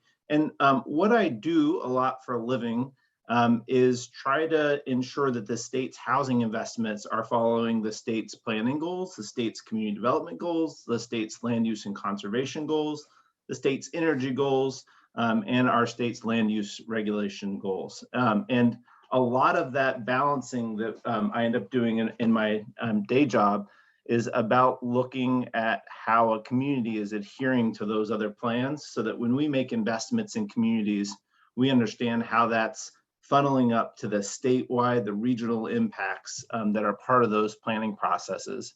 And as Michael mentioned, in my former life, I served as the mayor of the city of Winooski. Now I don't speak for Winooski anymore. They have a much cooler, better mayor, and they've moved on for the better.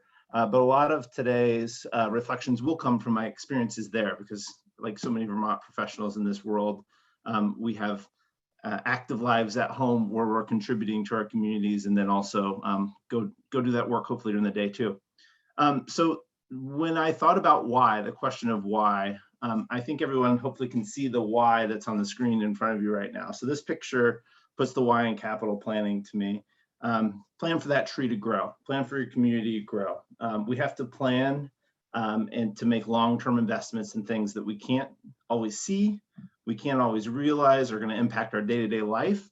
And we often don't notice are missing until they don't work or are broken. And that's hard for the public. So the way you connect issues like this and take visual representation of how important capital planning can be is critical, and how you communicate it is really critical. So just across the street from this tree, there are several beautiful new mixed-use buildings that are providing all the things that the community was so excited about: additional affordable housing, restaurants to eat in, great public spaces. But this is just a reminder that there are things lurking underneath the ground in many cases in communities, that great work up above can hide, quite frankly. And we have to have honest conversations with our community members about that. And in building towards effective capital planning, that feels so critical. If you go to the next slide.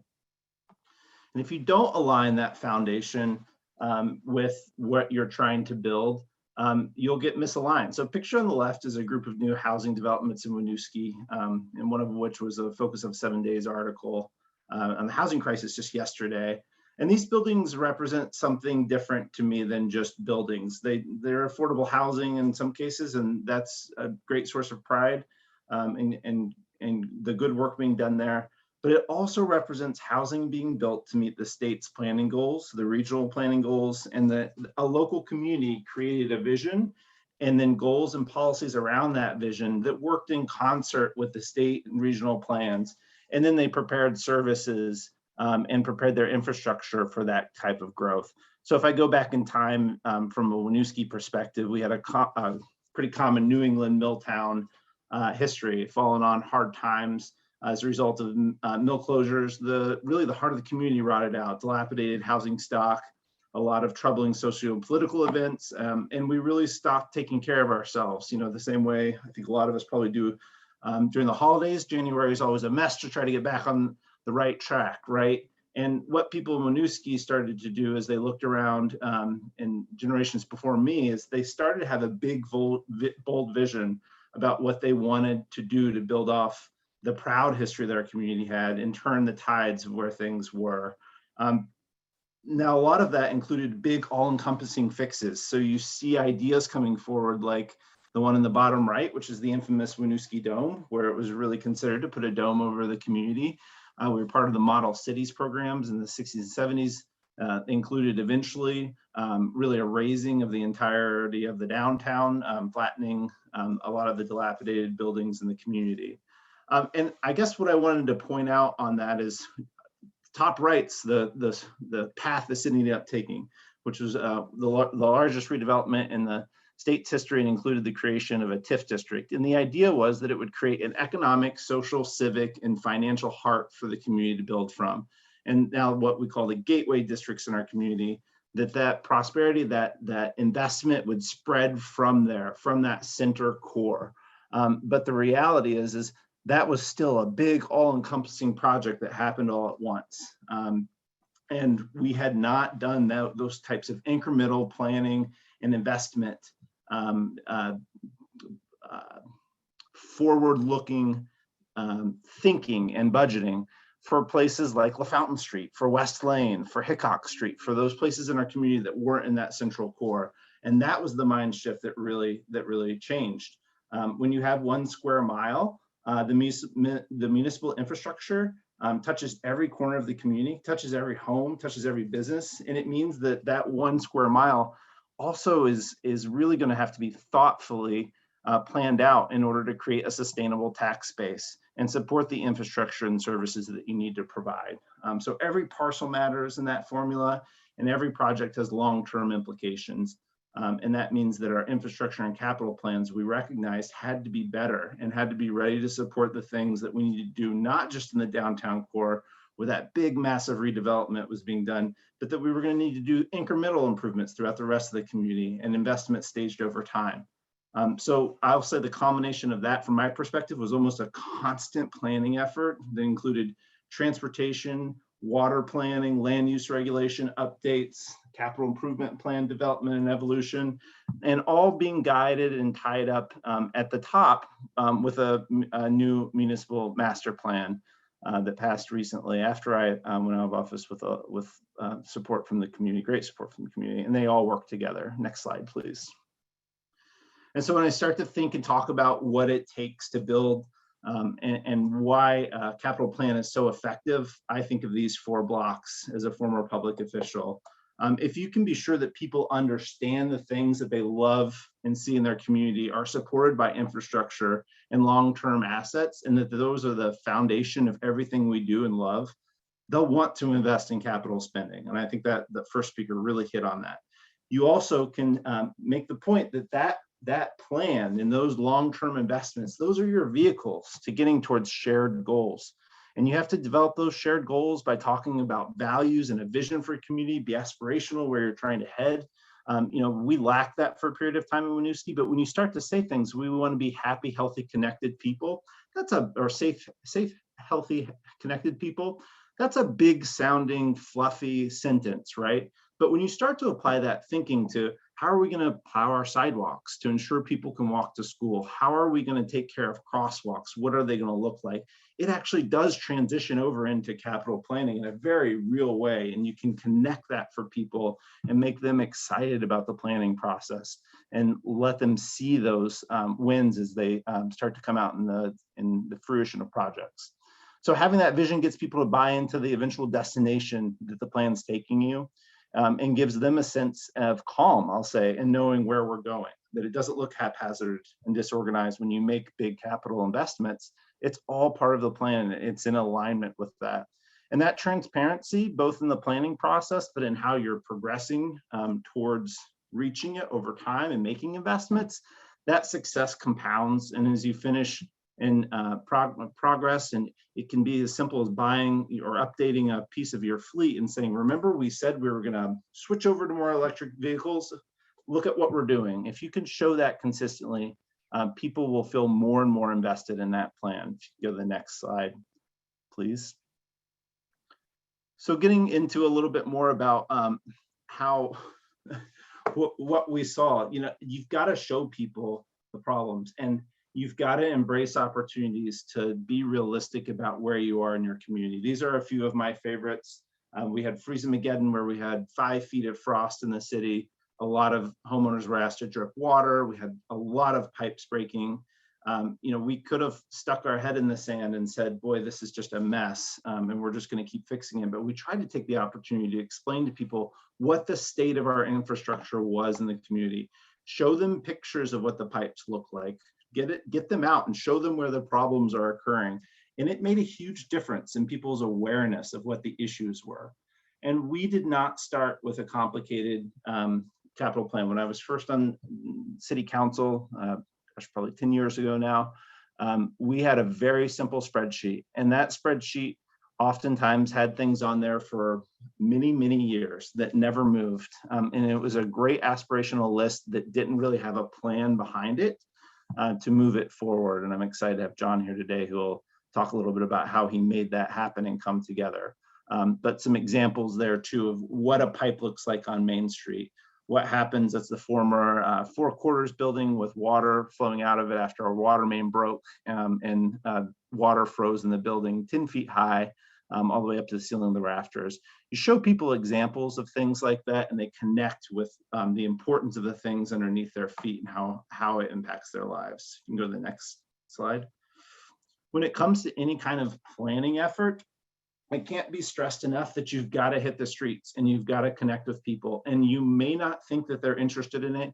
And I can't tell you how many meetings I did with 3 to 5 people that you prepare and hope that there's going to be 75. Usually when we provided food, there would be 75 people, but we kept doing it, kept engaging people, and they got a sense that there was a connected planning process occurring, and it made people more open to hearing about the types of investments that we need to make that are not quote unquote fun, that do not have an immediate payback to you as a resident or citizen. It's a complicated thing to have a discussion about, do we redo Main Street right now, or do we build a swimming pool in the community? Those are tough conversations about values and what the right things to do are. And you've got to be constantly messaging to residents about what your needs are, where you're really at, and connecting any type of work that's being done in the community in your capital plan to what the broader vision is. You want to see additional affordable housing? We can't do that without water, wastewater, infrastructure.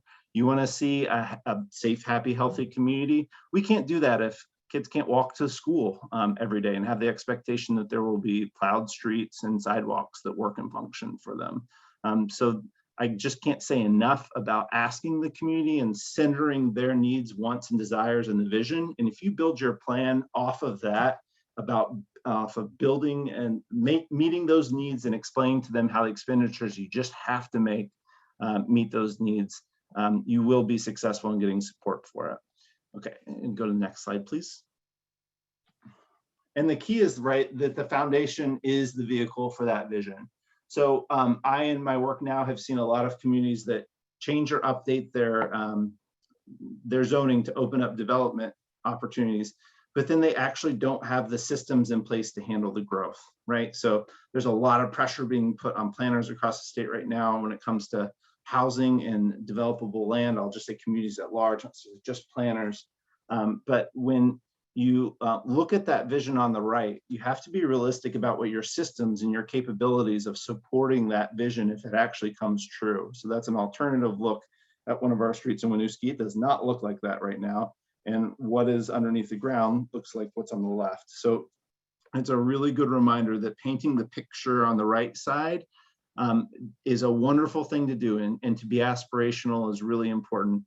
But where we made a real difference in this, in my opinion, was engaging a Public Works Commission, which is another group of residents and citizens to understand what the dynamics are around our capital planning efforts and what our needs are, and being realistic about what those dollar figures look like and how fast we're going to be able to move, because it allows you to set real expectations about what you can actually achieve in the timeline you can do it. Next slide, please. I get asked a lot from communities, like, why don't we have more housing in our community? And that list is usually long, and it usually starts with the infrastructure capability and the planning. That's one of my favorite humans in the state in the background there, Caitlin Corkins. I just want to call out how important it is, again, to build momentum with those funders and build those relationships with the Department of Housing and Community Development and those key funders. That's where a lot of the subsidized opportunities to create infrastructure and take care of our stock and fleets flow through in this state is our state offices. So making sure to follow the designation programs when possible, the planning efforts that are required as part of that, and then thoughtful consideration of all your plans will lead to getting resources for execution. And then just one thing that was really key and critical to our success too, I think, is that if you're retiring debt service, there's always a political pressure to reduce taxes as a result of that. And we were just very intentional about consistently saying we have a certain amount of debt capacity in our budget we do not want to give up. And we want to transfer that over to the next project when we complete another one. Next slide, please. And I just want to quickly wrap up with these next two slides to say that really a plan's success is only as good as the narrative. And you may not hear that, you may not think that people want to hear about pipes and fleet management and the thorny, thick details of what John's explained to somebody I'm sure there, which I'm guessing is probably a bike path. But they do. And if you can connect those details to that broader vision effectively over and over again and consistently, they are going to believe it. So you've got the mayor, the city manager, the public works director, and then residents who are all showing up to listen to conversations about what the future of the community looks like. And then some of these projects that may not come to their initial mind about how to get there, but are critically important. And then the next slide just shows you a little bit about a lot of these conversations start. One of my favorite Vermonters, that's Paul Costello. I'm sure it's in the public space in some community, talking to them about turning their energy and their action into actual results, right? So identify with consistency what you're reaching for as a community. What is that vision? What's our aspirational place we're seeking to go? And then start to put together the action plan that gets you there, and start to measure the results that you have along the way and the wins that you have along the way, and doing that. And people will feel that, and they'll start to feel like, all of that planning effort and those conversations about creating the community we want to see. And our transportation plan, our bike pedestrian plan, our municipal plan, our capital improvement plan are all working together, and that's really critical. And then just the last slide there is, votes are really important. We started to get competitive, and I would always say I'd love to see 65% of people approve when we put a major bond vote forward. And if we're not, I need to do a better job of doing that stuff on the right, which is, let me tell you about why this is so important, how this creates the vision for you. And then the final slide is, I don't know if anybody actually recognizes this last picture, but it's, to me, one of the most horrifying and scary pictures in the world. With dozens of agencies and thousands of professionals looking for 2 escaped convicts, the governor of New York decided to crawl into the hole and show everybody that he was doing it. He was actively participating in looking for 2 escaped convicts. I hope your local leaders in your community understand their role, because I can assure you that no one in our community wants me looking at pipes or making any kinds of decisions about infrastructure. But I always thought it was my job to listen to people who do make those assessments and have those skills and abilities. And that's why I'm really excited to have John Rauscher to turn it over to, because he actually makes the plan come together and makes it happen. So that's all I got. Thank you. Hey. Well, hopefully what we're hearing is the connection between planning and capital planning, and those finance directors in the audience are going to be spending more time with their town planners. But I know someone they already spend time with is their director of public works. So John can tell us about how this sort of all came together in the implementation in Winooski. And just as a quick aside, we will be running a little late in this session. We're just going to kind of blend into the next session, but we had the long break before. So John, with that, I'll give it to you and just let me know when you want to advance the slides. Great, thanks. Thanks, Seth. Thanks, Michael. And I will say, Winooski's had a lot of very cool mayors, and that does include Seth. So don't let him fool you there. So yeah, so I'm going to talk about just briefly sort of what we do on the Winooski, for the city of Winooski, like the implementation side. So I'm, as Michael mentioned, I'm a public works director. I also sort of facilitate the capital plan work annually. So, and I will say it's, I facilitate because it takes a lot of folks, especially our finance director, who is really amazing. I work with her, hand in hand to make sure that, on the financing piece and what debt we're modeling. And she is one of the key components of this capital plan as well. So just talking about, I guess, sort of the ingredients of the capital plan, which, I mean, probably most of you have seen a lot of this before. So I'm just going to hit, I think, the things that we do maybe a little bit differently, or where we found success in capital planning. So, to start, we have our sort of base policies of like, what is our capital improvement plan? What do we define as capital costs, for facilities and fleet and things like that? In our capital plan policy, we also include ranking criteria, which is a little different than I've ever seen, but we lay out, hey, these are the things that we find important, and we point it, I'm jumping ahead a little bit, but we point it to the master plan that Seth mentioned that was enacted. So that ranking criteria is how we evaluate all of our capital assets to say, okay, does this meet the community vision that we laid out together? So that is something probably a little different than you may see in other capital plans. But for the most part, that's our rule book. That's how we lay out the framework for our capital plan. Existing assets, obviously, pretty straightforward. So we have, all our assets listed, as the first presenter mentioned, the useful life of those, when we anticipate replacing them, what the future cost is going to be. That's just sort of baseline work that, you have to put into it. And it takes time to build that up. And we do use an asset management system where we kind of use that to fine tune the existing assets, say, okay, this useful life, it's not really, this truck's not lasting 10 years, it's lasting 9 years, or it's, lasting longer. So that's how we sort of fine tune it and look at what those maintenance costs are. So, the nice thing is with our existing assets, some of our rolling, stock, they're like set it and forget it. Like we know at the end of 6 years, we're going to replace a pickup truck, and it's just automatically in our capital plan. And, we don't have to debate or look at how we can maybe extend useful life and have to pay more for maintenance. It's sort of like, yep, we know that's an expense we're going to have to take on in the future, and it's just built in.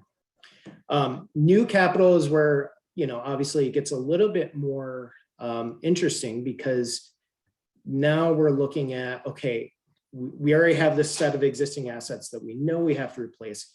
How do we build in this new thing? And we try to be very strategic and thoughtful about, new items. So that's where we really rely on, one, our sort of umbrella master plan that talks to our community vision and goals, but a lot of the other planning efforts we do from that overall master plan turns into more specific projects and items. So for example, here, you can see our master plan cover.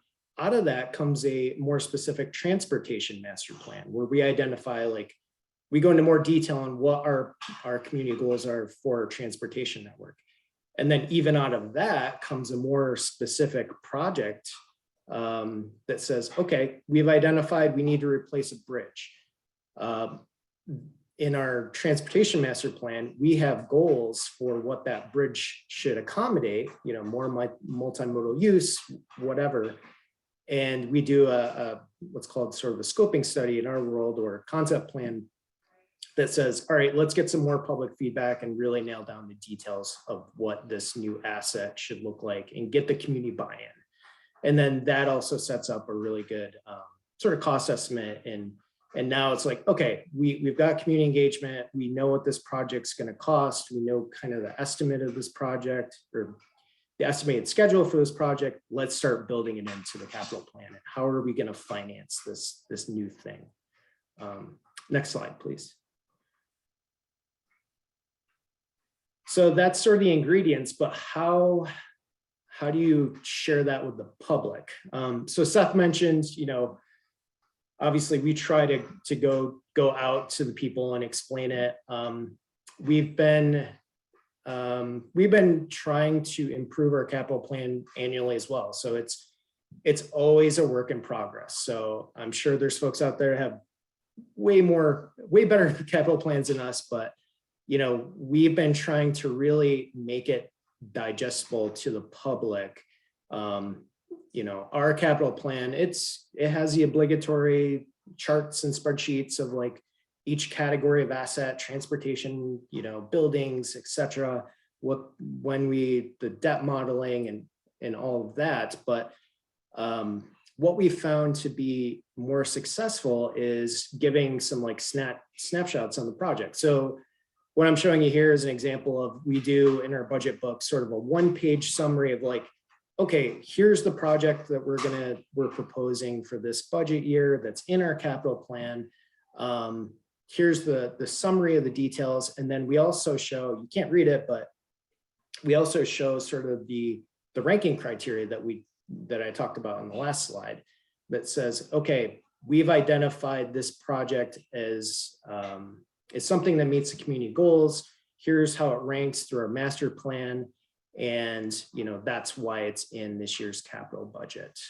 We also, have the sort of some backup information, like you can see there's sort of a roadmap that shows all the PCIs for each street network and why we're doing a certain section of street for that fiscal year. So it's really just about being really transparent and like getting to why we made that decision to sort of help the public understand, like, why is this project in our capital plan. And one other piece of that I will say is the first presenter talked about, how do you prioritize projects with other departments. I think one thing that's really unique in Winooski is we sort of leadership, all the department heads meet, and we get together and we look at capital projects, we rank them, and most, I would say all department heads, we typically only put in what we actually need for that year, because we realize there's not a lot of resources for a small city like us. So I know that the fire chief needs a new fire truck. Therefore, I'm going to pull back my paving program a little bit to accommodate that. So it is really a team effort when we look at these capital projects, and it takes all the department heads, it takes city manager, it takes that public engagement piece too. Next slide, please. So, yep, just to wrap up, I think Seth hit on most of these already, but for us, Winooski is a really small city, but we've got a lot of needs and we have a lot of future planning efforts. So we really have to have a capital plan so we can address, these Main Street revitalization projects where we're gonna basically reconstruct a whole street. How do we build that into the capital plan and continue the work that's already been done in like our downtown revitalization? So we got to take care of those base things. But there's obviously some new capital improvements that we want to tackle, and how do we do that? And I mean, every city, every municipality, you're not going to be able to fund everything you need to fund based on its useful life. So you have to prioritize that. The other thing that Seth mentioned too is just being transparent and clear on the process. You get way more community engagement, you get way more buy-in when you lay out that process. And then, one, I guess, side benefit is when you have that plan, that capital plan, and then you point back to master plan or scoping plan, it really helps you a lot when you're chasing after, these grants that help subsidize that work. So that is, we found success with being able to do that. Having those background plans, it just shows, yes, we're being very thoughtful and we have the community engagement piece. So, it just gives us a couple extra points when we're chasing those grants to help continue that work. So that is all I have.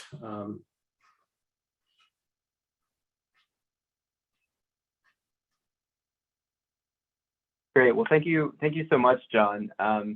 We do have probably just a couple minutes if there are any questions here for the presenters, but obviously the intent of this session was to sort of tell provide some background on how it connects to larger structural mechanisms of the state, and then provide a more specific example of how that vision meets reality.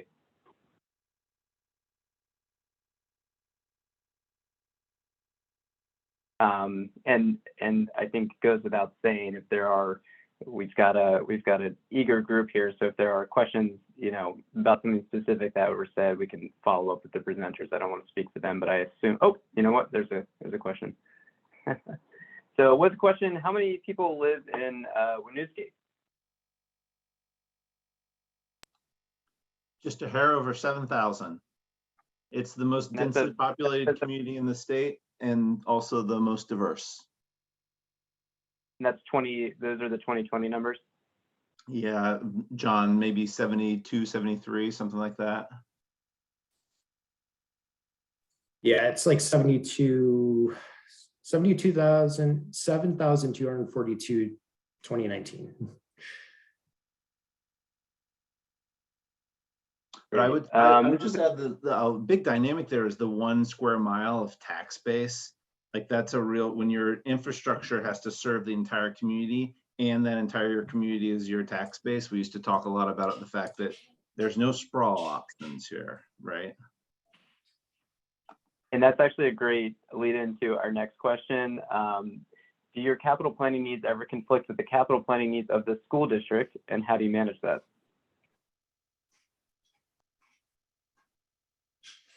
Yeah, I can answer that. So it is difficult. I mean, it's a small population. And the school, we have one school district that covers the same boundary as the municipality. So, you know, we try to have a really close relationship with the school district to understand what their future capital needs are. Like, they're doing a huge renovation right now. You know, and so the answer is yes, because, you know, for example, they started a huge renovation proposal when we were looking to do a large Main Street reconstruction project. So sometimes it, you know, sometimes it does conflict, and, you know, obviously we're working on that to try to sort of smooth out that ask from the public. Just two quick things is there was a process where we established an MOU on a regular basis with the school to, within the firewall regulations of the state, do whatever sharing of services and contracting using city plows to paying the city to do that kind of work sometimes, or whatever kind of meshing of services can be provided or done. We also started doing joint budget presentations, and that made a big difference.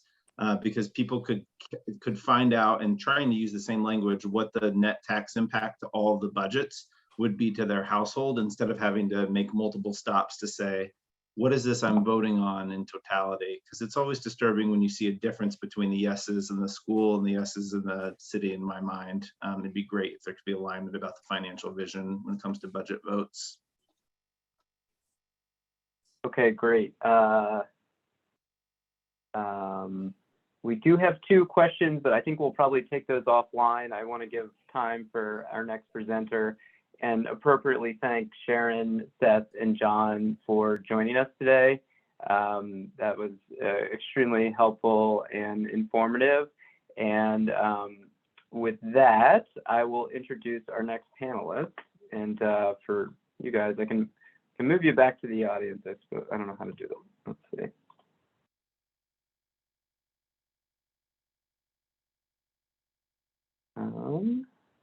Okay, I'm just going to clean up here.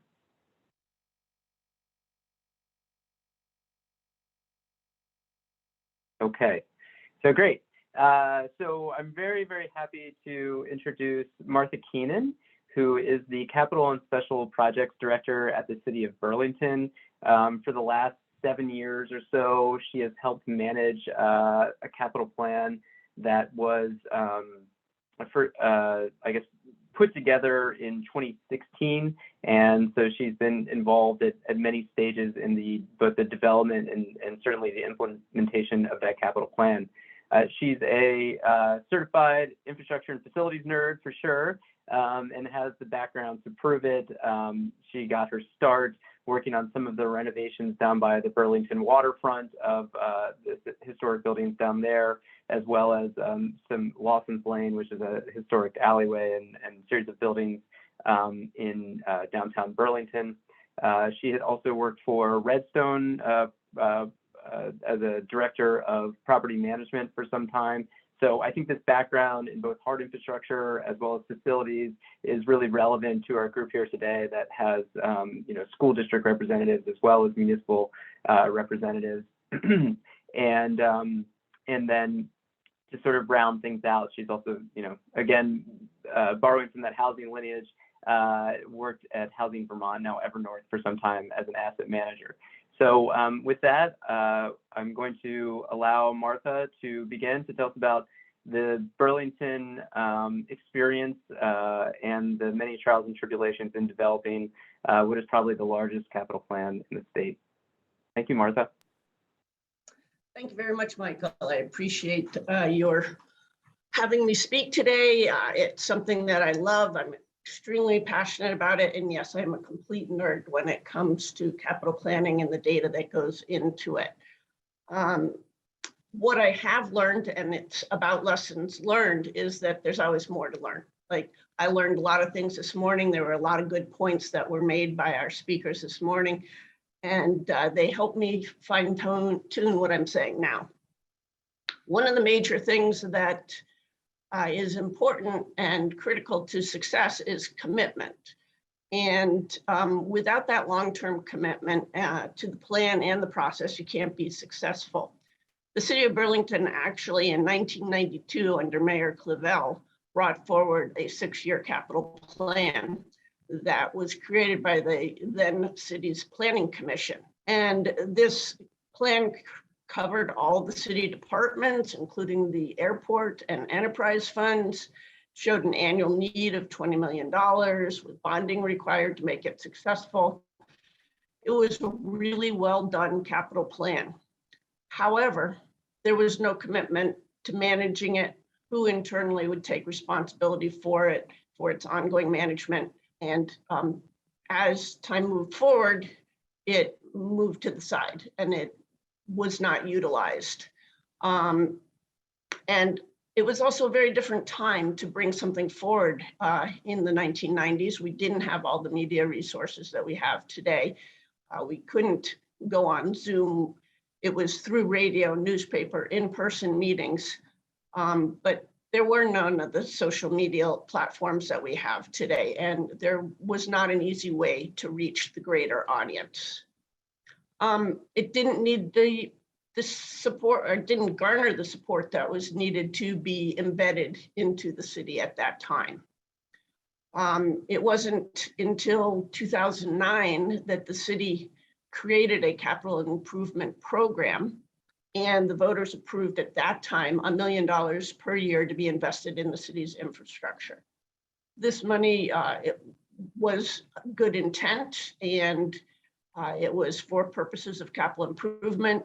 They had people working on it, but they did not, again, have one person identified who would manage, organize, and bring forward the projects that would happen with it, within it. So it was great strides forward, but it still fell a little bit short. In 2013, the existing mayor determined that there was a need to create a dedicated capital improvement program manager, and the position was created. I was lucky enough to be hired in January of 2014 to fill that position, and it has been my life for the last 8 years, and I loved it. It was very helpful that the mayor presented his commitment to the position and to a 10-year capital plan in his 2014 State of the City address. And that was his first thing, is that we got that commitment that we were going to present it, we were going to bring it forward. That was then brought down to the department heads, and that support from the administration was there to spend the time and the energy to create that plan. It's a long-term commitment. It's not just a 5-year plan, it's not a 10-year plan, but it's one that will go and last into eternity. And in order for it to last and to continue past my time frame and the mayor's time frame, it needed to be embedded into the government. And in 2016, we were able to do that. We created a resolution, we brought forward the capital plan, and it was adopted by the city council as an important part of the city's goals and sustainable management of its infrastructure. This, with all the other work that we did from 2014 to 2016, it was 2 years of work to create a 10-year capital plan for just the general fund.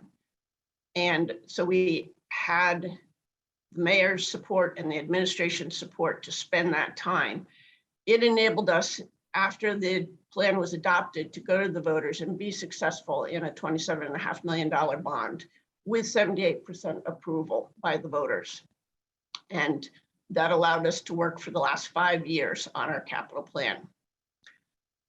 This work also enabled the mayor's backing on this. We were able to create a capital committee. Now, in other governing bodies, maybe it can't be a complete committee. Ours is made up of department heads who handle or the major capital assets. So public works, parks, someone from the finance department, to be able to take part in communicating this. And this capital committee was created then and worked consistently for 2 years to come up with the original plan. with it was communication, and Seth spoke about this, Jonathan spoke about it, Brad spoke about it earlier.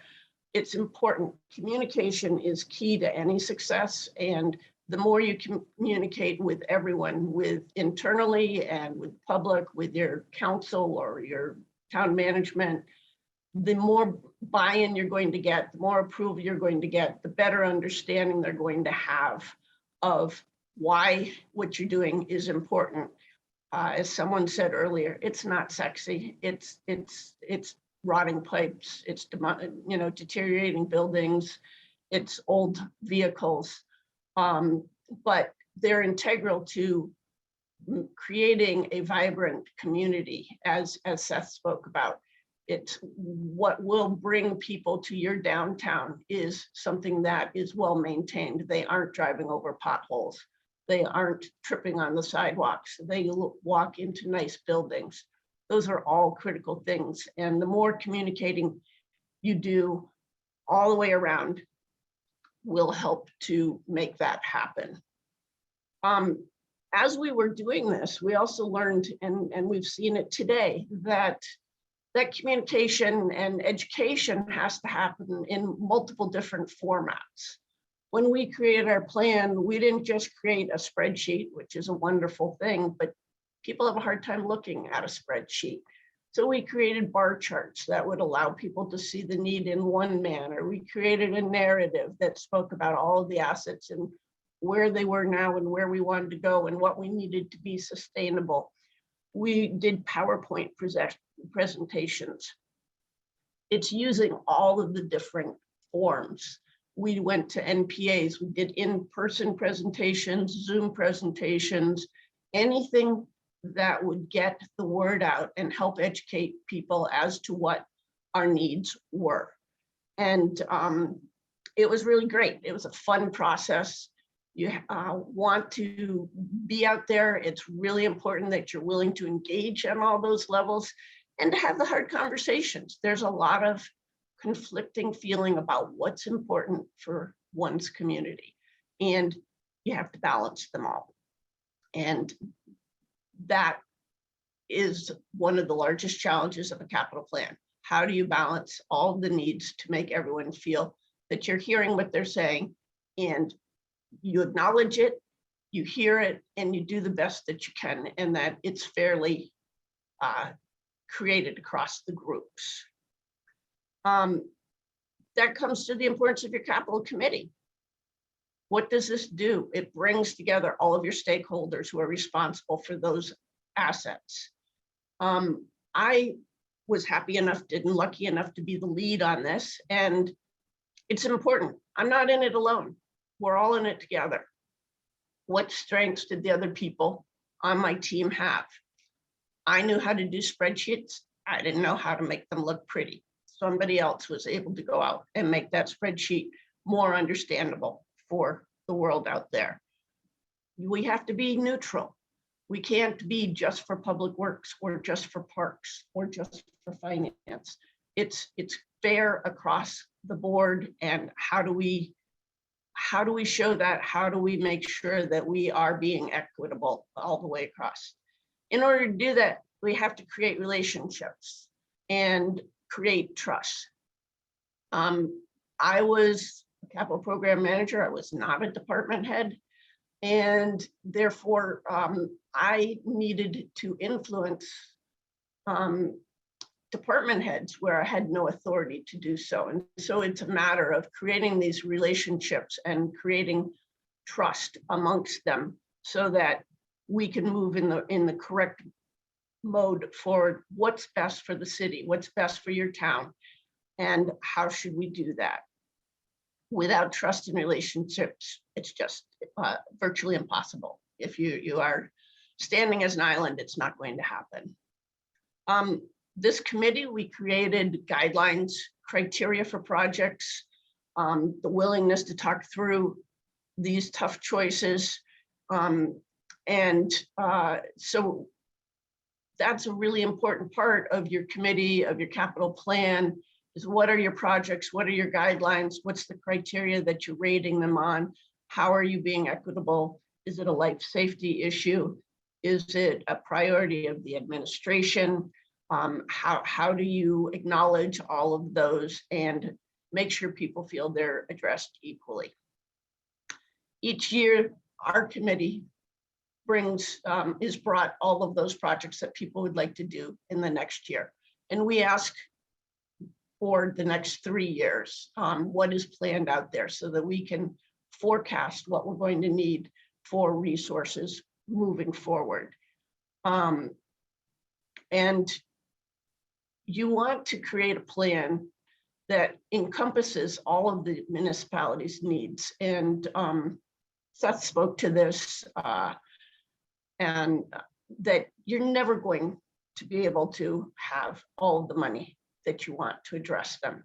However, you want to be able to prioritize them and refine them and bring forward to your governing body, whether it be the administration or another, what those needs are, what you believe are the needs for the next year for your budget and for the next 3 years for your plan, and refine those. It's got to be a reasonable ask. We just recently went for a $23 million bond. We asked in November for $28 million, well, $40 million, and we were not successful. We came back in March and were successful with the $23 million bond. It's communication, it's refining those numbers, understanding that your need is much greater, but hearing what the public says and responding to it, being flexible. You always want to look at being creative. What do you have for existing resources, and then how can you leverage those? And we have some great opportunities right now with both the American Rescue Plan and the infrastructure bill to leverage funds. We learned really quickly not to bite off more than we could chew. We initially tried to create a capital plan that would again be all-inclusive, as the one in 1992 was, including the schools and the airport and the enterprise funds. We quickly learned that in order to come up with a plan that would be presentable within even 2 years, it would not be possible to cover all of that. So we dropped it back and we presented on the general fund and created a capital plan. We did and still do work with both the school, the airport, Burlington Electric, the water department. What are their needs in addition, so that as we're looking at the big plan and strategically, where is the city going? How do all of those affect our public and the citizens? What are the water rate increases that might come out, the electric rate increases? What are the schools asking for? How do they fit into our plan? And how do we not overwhelm our public as we make these requests? One thing that's really important on that, and again, it's part of the communication, be accountable, report often. It helps build trust and is transparent. Both Jonathan and Seth spoke to that. When we ran into a couple issues with, when we presented our plan, a plan is a snapshot in time. It is not something that is stagnant. It continually changes. And we created a 10-year plan, and at the end of the 5 years, people wanted to know, what did we get done? How come we still had a need? And why is there these new needs that came out there? Because there are new needs, and it's an educational process. We found items that we hadn't put in our initial plan. We didn't have all of our bridges in our plan. Now we have our bridges in. If there's a 50-year rain event, you might flood a building or you wash out a road. Those are creating a new project. Important to your plan is having a contingency built in there. The city of Burlington is still addressing deferred maintenance. And so having a contingency there allows us to address some of these items that may not be able to get into the plan in 1 year and may fail. And you don't want to have to defer a project in order to take care of that emergency, but pull it from your contingency, or as others had mentioned, creating reserves that will address those things as well. It was mentioned about master plans, and we have incorporated and utilized the various master plans across all the departments to help with our capital plan.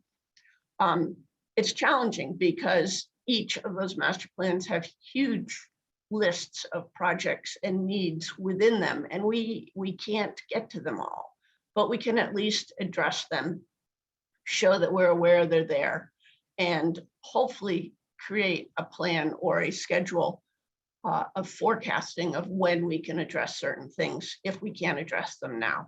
So we do use the Parks Master Plan. There's Transportation Walkped Master Plan, and we work with the commissions and the public towards priorities on those projects. When we came back at the second 5 years, it was a challenge, and I think that in learning from other programs, that showing each year a revolving 3 years or a revolving 5 years keeps it more in front of the public than we created our 5 years and we just recently came back with our 3. We learned from that. We will now continually show our future need as well, so that people understand that it's never going to go away. Your potholes are never going to stop occurring. Your buildings are always going to need maintenance. Your vehicles need to be replaced. It is a continuing process. And I previously worked somewhere where continuous improvement was a huge part of our culture. And I think that's what a capital plan is. It is continuous improvement. We are always looking at how we can improve not just the plan, but the city, and how do we incorporate more? How do we coordinate, collaborate better? And what is needed to do that is good data management. When we started our plan, I was lucky enough to be led to someone at the city of South Burlington. They already had a capital plan and they had a capital improvement program manager. And they were really nice and sat down with me. They shared their spreadsheet that they had used.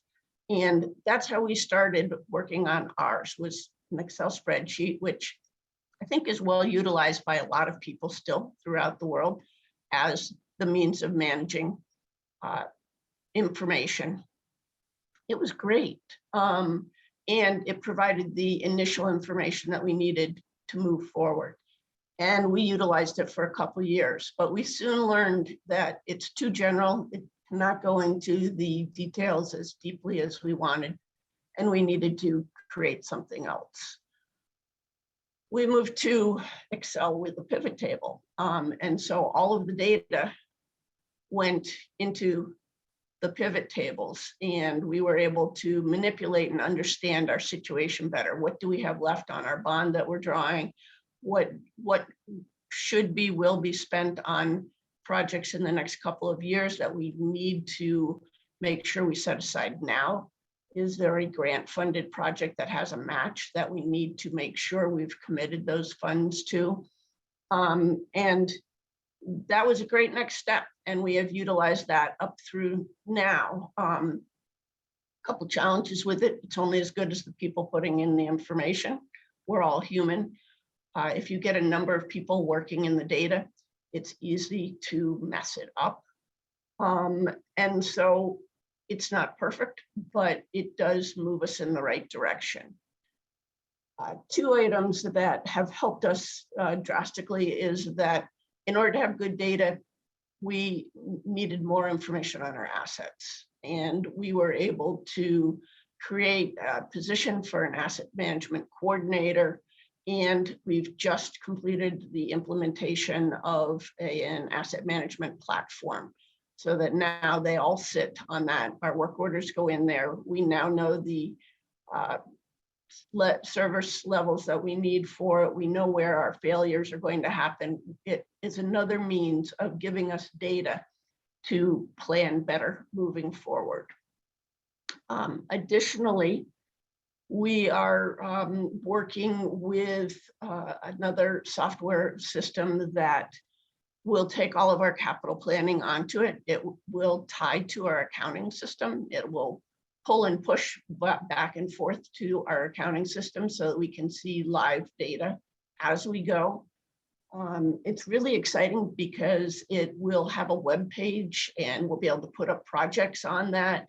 Each department can have their own page that shows their budgets and the projects they're looking at doing in this year, what we're looking at doing in future years, and it will help with that transparency, creating more conversations with both the administration, the council, and the public as to why we're doing what we're doing. And so I'm really excited. I'm helping implement that software right now, and we're hoping to present our first capital budget through that software in May.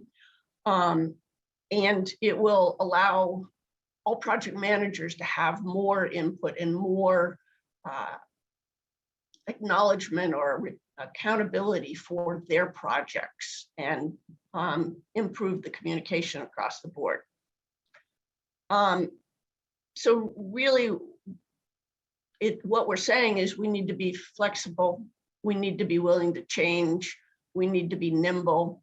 We want to look at what the possibilities are out there when we're looking at needs. What are those opportunities out there? Right now, I think we're looking at more opportunities than have been around in a long time with the American Rescue Plan and the infrastructure bill. How can we use those and then rely on the city funding for matches rather than having to come up with all the money itself? How do we leverage our funds to use them to the best of our ability? Really, it's don't reinvent the wheel. Use the internet, use the people around you. It looks like we have a lot of good contacts from just the folks that spoke earlier today. I'm happy to answer questions, reach out. I went to a number, I reached out to large cities like Calgary and Los Angeles and Washington, DC, and people are amazingly helpful. They like helping people and they're willing to share their information. And even if maybe Coventry with 22 people can't utilize it so much, but we can all make use of some of the information that these folks have and learn something from them and then take what works and discard the rest, but it's out there. Ultimately, we are stewards of the city's assets. The capital plan and budget shows our method of managing them. And to be successful, you need to have your governing body have a long-term commitment to it, have it embedded into its governmental documents, have a position or someone who is responsible for making it happen, whether it be the director of public works, whether it be someone in finance. Someone needs to be accountable to organize, to run the committee, to manage the plan, and to coordinate, collaborate with everyone around them. Your committee needs to have a mission, criteria to creating projects, a way of evaluating and showing that you're equitable across all assets, and a willingness to discuss all aspects of the plan. You want your data to be good, it needs to tie to your accounting system, and it needs to be updated all the time. And then finally, use the strengths of those around you, ask questions, and use data from other people. Thank you. Well, thank you so much, Martha. Before we move on to the next session here, I wanted to just see if there were any questions, and I had a few of my own. We have a number of folks from school districts that are joining us today, And obviously, you know, a lot of the capital planning literature that's out there is on the subject of how a municipality approaches this question, but you have a facilities background. I wonder if you could just spend a minute to sort of compare and contrast your work with the municipality versus, you know, all your work with facilities planning. And really, in your capacity as facilities planning, you're also doing district planning because you had multiple facilities that you were looking after. Yes, you know, when we first started doing our capital plan, we did work with the school department in Burlington, and I was happy to take part in the initial capital planning for the Burlington School District.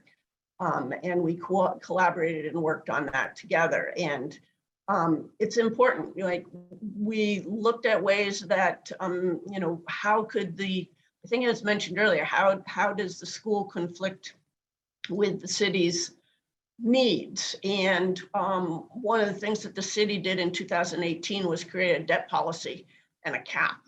And that is a healthy limit. However, it does limit what can go to the city municipality and what can go to the schools. And we do need to collaborate on that. And all of the buildings are getting older. I think that our school district has done a good job of maintaining a lot of historic buildings. And now we have one large building that needs work, and it's going to be a lot of discussion over the next year as to how to manage that. So it is a conflict, as someone mentioned before, but we have been trying to collaborate on that. I don't think that a school district is all that different from municipality.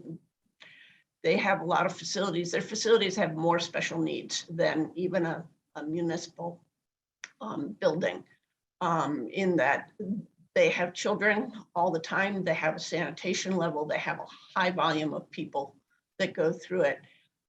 So it's particularly through the pandemic and everything else, the ventilation systems, the keeping them in a manner that is good happens maybe more than in a municipality where maybe buildings don't get all of the attention that they need. There are other items that get addressed first, although we're trying equitably to look at all of them. Did that answer your question? Yeah, very good, very good. Okay, so any last questions for Martha? As she mentioned, we will be distributing all the presenters' contact information, well, with their permission, but we have it for the most part. So if there are no questions, doesn't look like we have any, we'll move on to our next presenter. But Martha, thank you so much for your time today and telling us the story of Burlington, and look forward to talking again. Thank you. Thank you. So folks, we have our final presenter of the day, and very exciting for us because she will be announcing our first annual capital planning award winners, as well as describing to us a unique idea for how you fund a capital plan. And with us here, as you see, is State Treasurer Beth Pearce. I want to introduce her in a second, but before I do that, I did want to take just a quick moment to thank our judges for a capital planning contest who read through all of the capital plan entries and provided feedback on them, which we'll be sharing with the applicants as well. So that included Ashley Lutt from our own office, Brian Lowe, Executive Director of the Vermont Council on Rural Development, Liz Royer, Executive Director of the Vermont Rural Water Association, Misty Sinsagali, I hope I said that right, Area Director for Vermont and New Hampshire State Office of USDA Rural Development, Seth Leonard, Managing Director of Community Development at VHFA, Tasha Wallace, President of the Vermont Association of Planning Development Agencies, and both Ted Brady and Sarah Macy from the Vermont League of Cities and Towns. So thank you all for participating. With that, I'll introduce Beth. For most of you, she needs no introduction, but I think there's a few parts of her background that are particularly helpful for this group. She's been with us as State Treasurer since 2011. Before that was Deputy Treasurer for 7 years prior. But before she came to Vermont, she worked at the local government level in Connecticut, New York, and although I think at the state level in Massachusetts. But I think that's important for this group in that she knows what it's like to be at the local level, trying to put together a capital plan, trying to seek financing and doing things most cost effectively. She's been in public finance for 40 years or so, and has a bachelor's from University of New Hampshire. So thank you, Beth, for joining us today. And with that, I'll give it to you.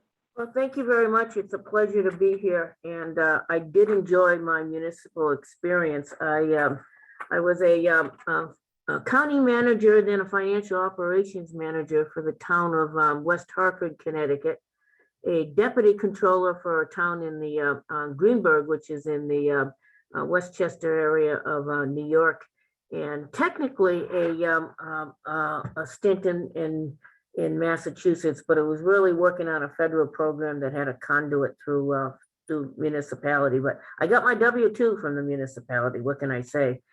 But and I think that that's been very helpful to me because a lot of folks that are in state agencies or oversight places, they don't have a feel or an empathy toward what's happening in the field. And for me, understanding that is so important. We were doing a school project several years ago, and I spent an awful lot of time with VASBO, the Vermont Association of School Business Officers, because I knew it was important. They came up with some ideas I never thought of, and I think that that's important. Martha talked about collaboration, and that is so important, trying to get things done and being successful. And this state has a very good record of collaboration. I've worked in New York, Connecticut, Massachusetts. Vermont is my home now, and it's going to stay that way. But I see different ways of doing business. I think Vermont is tops, and I'm glad to be here and glad to. I haven't been here for. I've been here for 20 years, but I'm not sure that qualifies me as a Vermonter yet. But we'll get there. So hey. I want to do a couple of introductory comments about capital planning and debt, and then get into a project that we're doing, and then the real fun, which is announcing the awards for this year. But capital planning is so important. We see a lot of deferred maintenance that happens. You get into that position. We can't budget it this year. We'll do it down the road. And I think about if you're doing that at home, you capital plan. You're not going to try to, buy the car, put up new fencing, put a new roof on the house, all in the same year. You want to be able to plan those out, and that's what happens on a much bigger way at your offices and in your communities, and more so even and frankly that I have experience in, because that capital planning process is in another area. What I do. And Michael is a member of, and is a great member in this committee. I'm the chair of something called the Capital Advisory Committee. I'm missing a few words in there. Capital Affordability Advisory Committee. And what we do is look at how much debt the state can put on its books, and we look at it from two perspectives. One is the what the taxpayers can afford. And secondly, what the rating agencies and how we look and rate with our peers. And while we are not a AAA state, hope to get back there soon. We do use the standards for the AAA states as the peer group we want to be associated with. One of the things I see at all through my career is that folks don't always understand the difference between financing and funding. As all of you know, financing, which includes debt, is a way to leverage future revenues. It's not a revenue in and of itself. I mean, you might earn some fees off of a revenue project, or by moving something up, you avoid the cost of inflation, the cost of steel, for instance, if you're building something, or asphalt and oil products. You might want to move it forward, but that's still a financing source, and you're avoiding some interest. But I always try to get across that you have to pay that debt back, and that's something that doesn't always happen. I think that this state has a very good record there, but I frequently look at it in an article. I wrote something in 2009 on a bridge project that I worked on as a deputy, and I bring that quote that paragraph every single time I go testify in front of either House or Senate institutions committees. So I think it's very important to have an understanding of that. I know you folks do, and I really appreciate the efforts that you're doing. When Martha talked about, adopting a capital plan and debt policy, it's music to my ears. And I think that that is so important. The issue that we all have in municipal financing, if you're working for private sector, you do have a different environment, but is the political hotbed that we always work in, and the potential for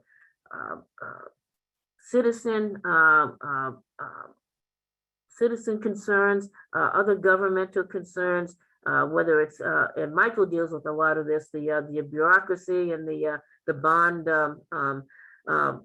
requirements at the IRS and other institutions and bond councils. So it is a very complicated process, particularly in the public sector. The IRS looks at this, we're tax exempt in most cases, as lost revenue at the federal level. So what Congress gives you, the IRS is looking to make sure that you do it in a way that provides the best assurance that those tax dollars are going to come in when appropriate, which is why, for instance, private use restrictions are there. The proposal that we had this year, and I think is very, very exciting, is a pay-go proposal. And I learned this from the town of West Hartford. I'd like to say it was my idea, but it was my predecessor's idea. And it was a good idea. We built on it. And I presented this back in 2011, my first year as treasurer, to the institutions committee. And the comment at the time was, we need the money to fund it. And I'll get to the details in a minute. And I would suggest that this is a year with all the COVID dollars that we've had, and we do have for a period of time some of the infrastructure dollars that we also have, that this is the time to do it. And what the pay-go model does is set aside money to create a cash account that's invested. When I was down in West Hartford, we invested it in what's very similar to an account that we have here. It was 50% bonds and 50% equity. We have one here that does that. We earned 14.9% last year. The pension funds earned about 25, 26%, but we're a little more careful here in terms of safety and recognizing that that our maturity lines on this are more in the 3 to 5, 7 year range as opposed to a 30-year investment horizon with the pensions. But what we would do is look at funding sources, and it can be revenue from non-bonded projects. It can be appropriations or transfers. One of the ways we looked at it is to say at the end of the year, if there's a surplus, a certain portion of that goes to the to this capital cash fund. In addition to that, when I was in West Hartford, what we did is we said our bonding level right now is about 6% or 5.5%, for instance. So we said every year we're going to appropriate 6% to this capital account, which can pay for the debt service, and any residual money stays there. And if in a given year you're over that, if you've done your homework and you put withdrawal fences around it, you should have a portion of dollars available if you had an odd year in terms of extra debt service requirements. So we link those two. We put as much as we can into the capital account, and we did. I keep saying we because I had a great time there and I learned an awful lot. Then that money is set aside to do different kinds of projects. We might use it for projects with shorter lifespan, projects maybe engineering feasibility costs that often in our environment get added to the institution's appropriation, and they really take away from the bricks and mortar that you would want to do. As I said, it's a separate fund. You get to invest those dollars and use them. What we did in West Hartford is set a minimum amount that the fund had to have, and no more than 25% of it could be transferred to capital projects in a given year. So we built up funds over time, and more we use that. If you look at their debt policy and their capital planning policy, it would say that that bonding is a last resort, that you would use those pay-go dollars first. And I see as you expand this and get a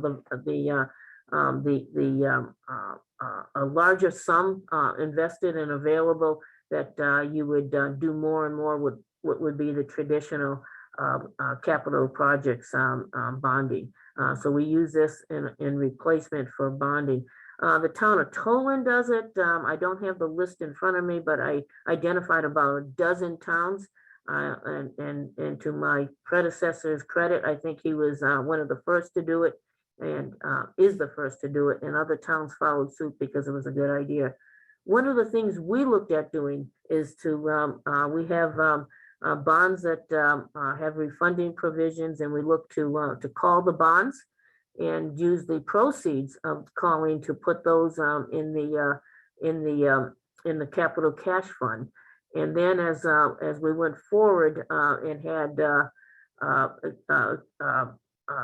the interest payments on it, excuse me, I should say the interest payments, not the proceeds of the whole bond, obviously, but we would put the interest payments in there and the debt service related to it in there.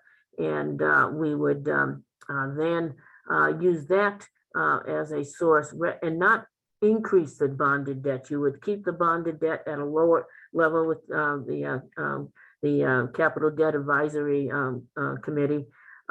We would keep the debt at a lower level. That's the sum of the capital sources of funding, the capital cash fund, plus the amount that's that we had identified as available for debt. And by over time, reduce your reliance on debt. As I say to folks, I'd rather earn interest on those dollars before we use those for capital projects than pay interest on the bonds. And right now, the interest rate environment is low. I've been around it. I've been here a long time in public service, about 45 plus years. And I remember interest rate environments that were very high, and we're in a very volatile environment right now. So we think this is a good idea. We're looking, we've asked the legislature to essentially redeem $20 million in debt that comes due in August. That means that you're not going to have a lot of interest the first year, about $350,000. But as we move forward and you look at that debt service budget, you know, the next year is $6 million and so on and so on. And if you do that over time, where you can, if you have money that's appropriated in a base budget, such as that 6% of, you can do 6% of either revenue or appropriations for the prior year. And that creates some discipline and also a base budget that's predictable. Usually when we have a bond that crossed over into the next fiscal year, and we say to the General Assembly, well, our debt service is going to be $6 million lower this year because it crossed over into the next fiscal year. What we hear is, all right, that's great. You know, we can use that money to pay transportation, or we can use that money for other areas. And then the next year, your number goes up, and they say, how did that happen? Short-term memory on some of these things. And so this provides some stability if you're putting in that same amount of money every year, whether it's at 6%. And again, you can supplement it with surpluses or transfers or residual money off of non-bonded projects. And over time, save the state, in our case, save the municipalities money, and have a more streamlined approach in terms of those dollars, where you don't have to go through quite the same hoops as you do in bonding. So that's what we've done, or excuse me, that's what I proposed this year. It's a tough sell, folks. You know, it requires coordination between appropriations and the institutions committee. You folks have a much more collaborative environment within your communities. I hope you do. I heard that with Martha's comments. And for me, that's the most efficient way to deliver capital project deliverables, like bricks and mortar that you have. And again, I'd rather earn interest than pay interest is the presentation, the main point that I make to the General Assembly. We'll see what happens this year. It's a tough road. Usually it takes a couple of years to do something. So if it doesn't make it through the process this year, you can bet that we'll be looking at it in the future. Michael was on the CDAC and voted in favor of this. And in fact, we had unanimous vote on the concept itself. And I'm thrilled that we're making progress on this. We've talked about doing it for a number of years. As I said, I first presented it in 2011. Didn't have the money to do it, to create that initial seed of the account. I think this is the year, or hopefully next year. And stop. I don't know, Michael, whether you want folks to ask questions about that or move on. What's your pleasure? Sure, we can see if there are any questions, but if not, we can move on to the awards. Let me check here. It's a difficult thing here. Beth, is there a contact in your office if folks do have questions? It might be a helpful tool. Well, absolutely. Their plans. You can contact a number of people in our office, and the format of our emails is your first name dot your last name at vermont.gov. So Scott Baker is our primary capital financing person. Michael's talked to him many, many times. He's a staff support to the CDAC committee.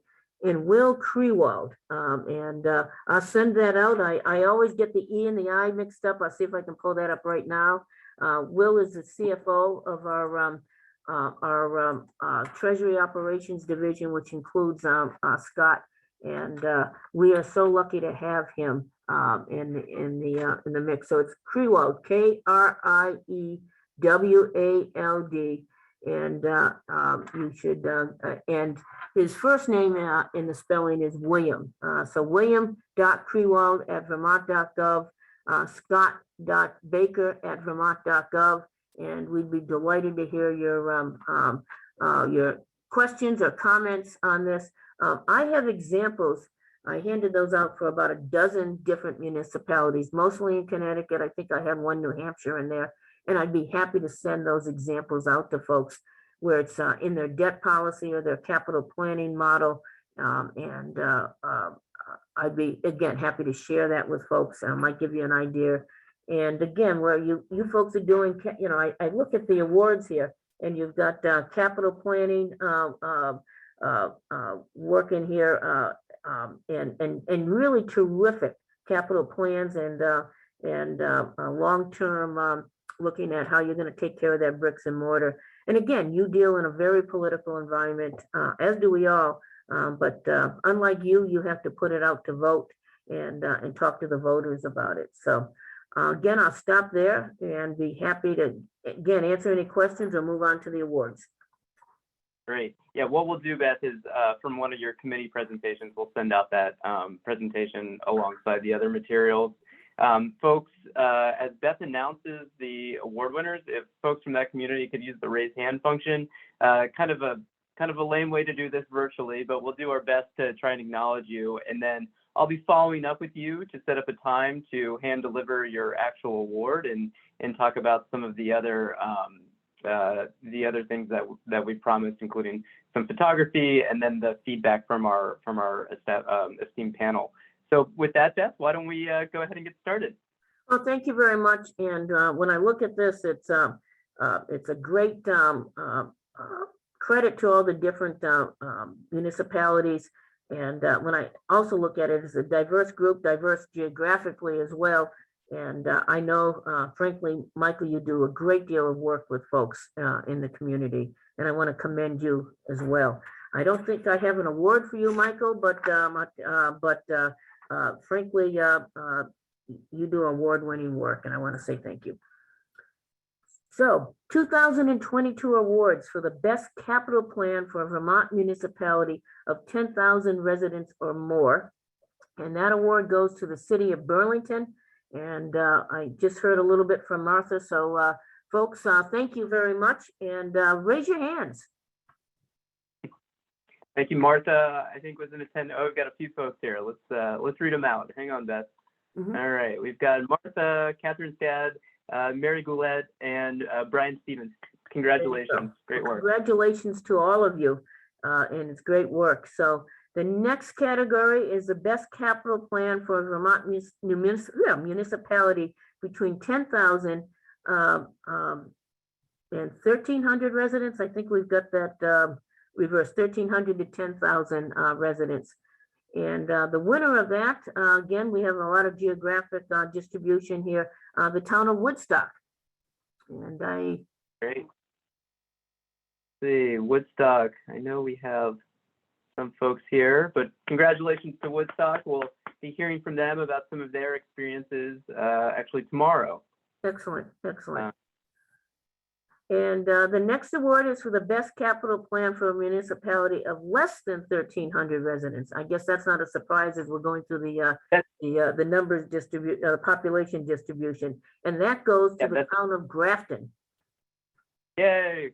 Congratulations, Grafton. Great example of how a small town can put together a capital plan. That 1,300 number is the median-sized community as of the last census, so that's a meaningful number and why we use that as a breakpoint. You know, I had a Congratulations, Brian. Sorry, go ahead.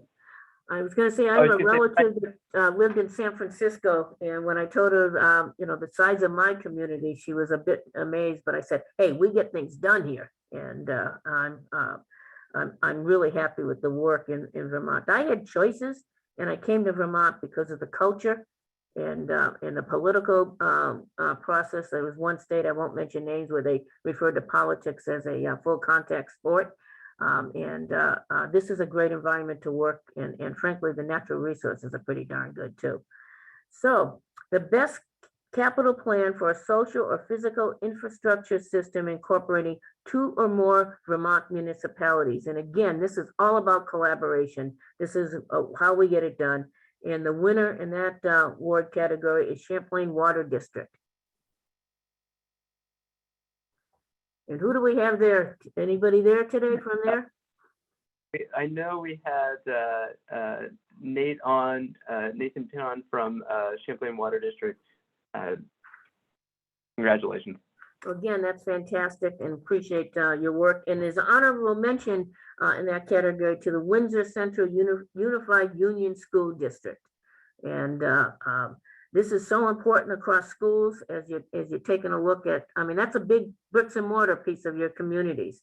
And when I see things on the ballot for that and the thought process that went into that, it's exceptional. And in this case, working through more than one municipality, I love to see that. And I know that I had trouble doing that as a municipal person. So you folks are doing a better job than I did on that. So thank you very much. Well, thank you so much, Beth. And thank you all, to all the attendees today. We'll see you again. You know, today was about sort of what is the capital plan? Why do we engage in a capital plan? Tomorrow is going to be about how do we do a capital plan. So we'll kick off at 9 a.m. tomorrow via Zoom again. Look forward to having everyone there. Thank you so much for your attendance. We'll be sending along all the slides from today, as well as an attendance list. And again, thank you to Beth so much. Thank you, everyone. Thank you very Take much. care. And I'd love to see copies of the presentations. That would be helpful for me as I'm looking for new ideas. So thanks. We'll get you on the list. Thank you, Beth. All right, thank you.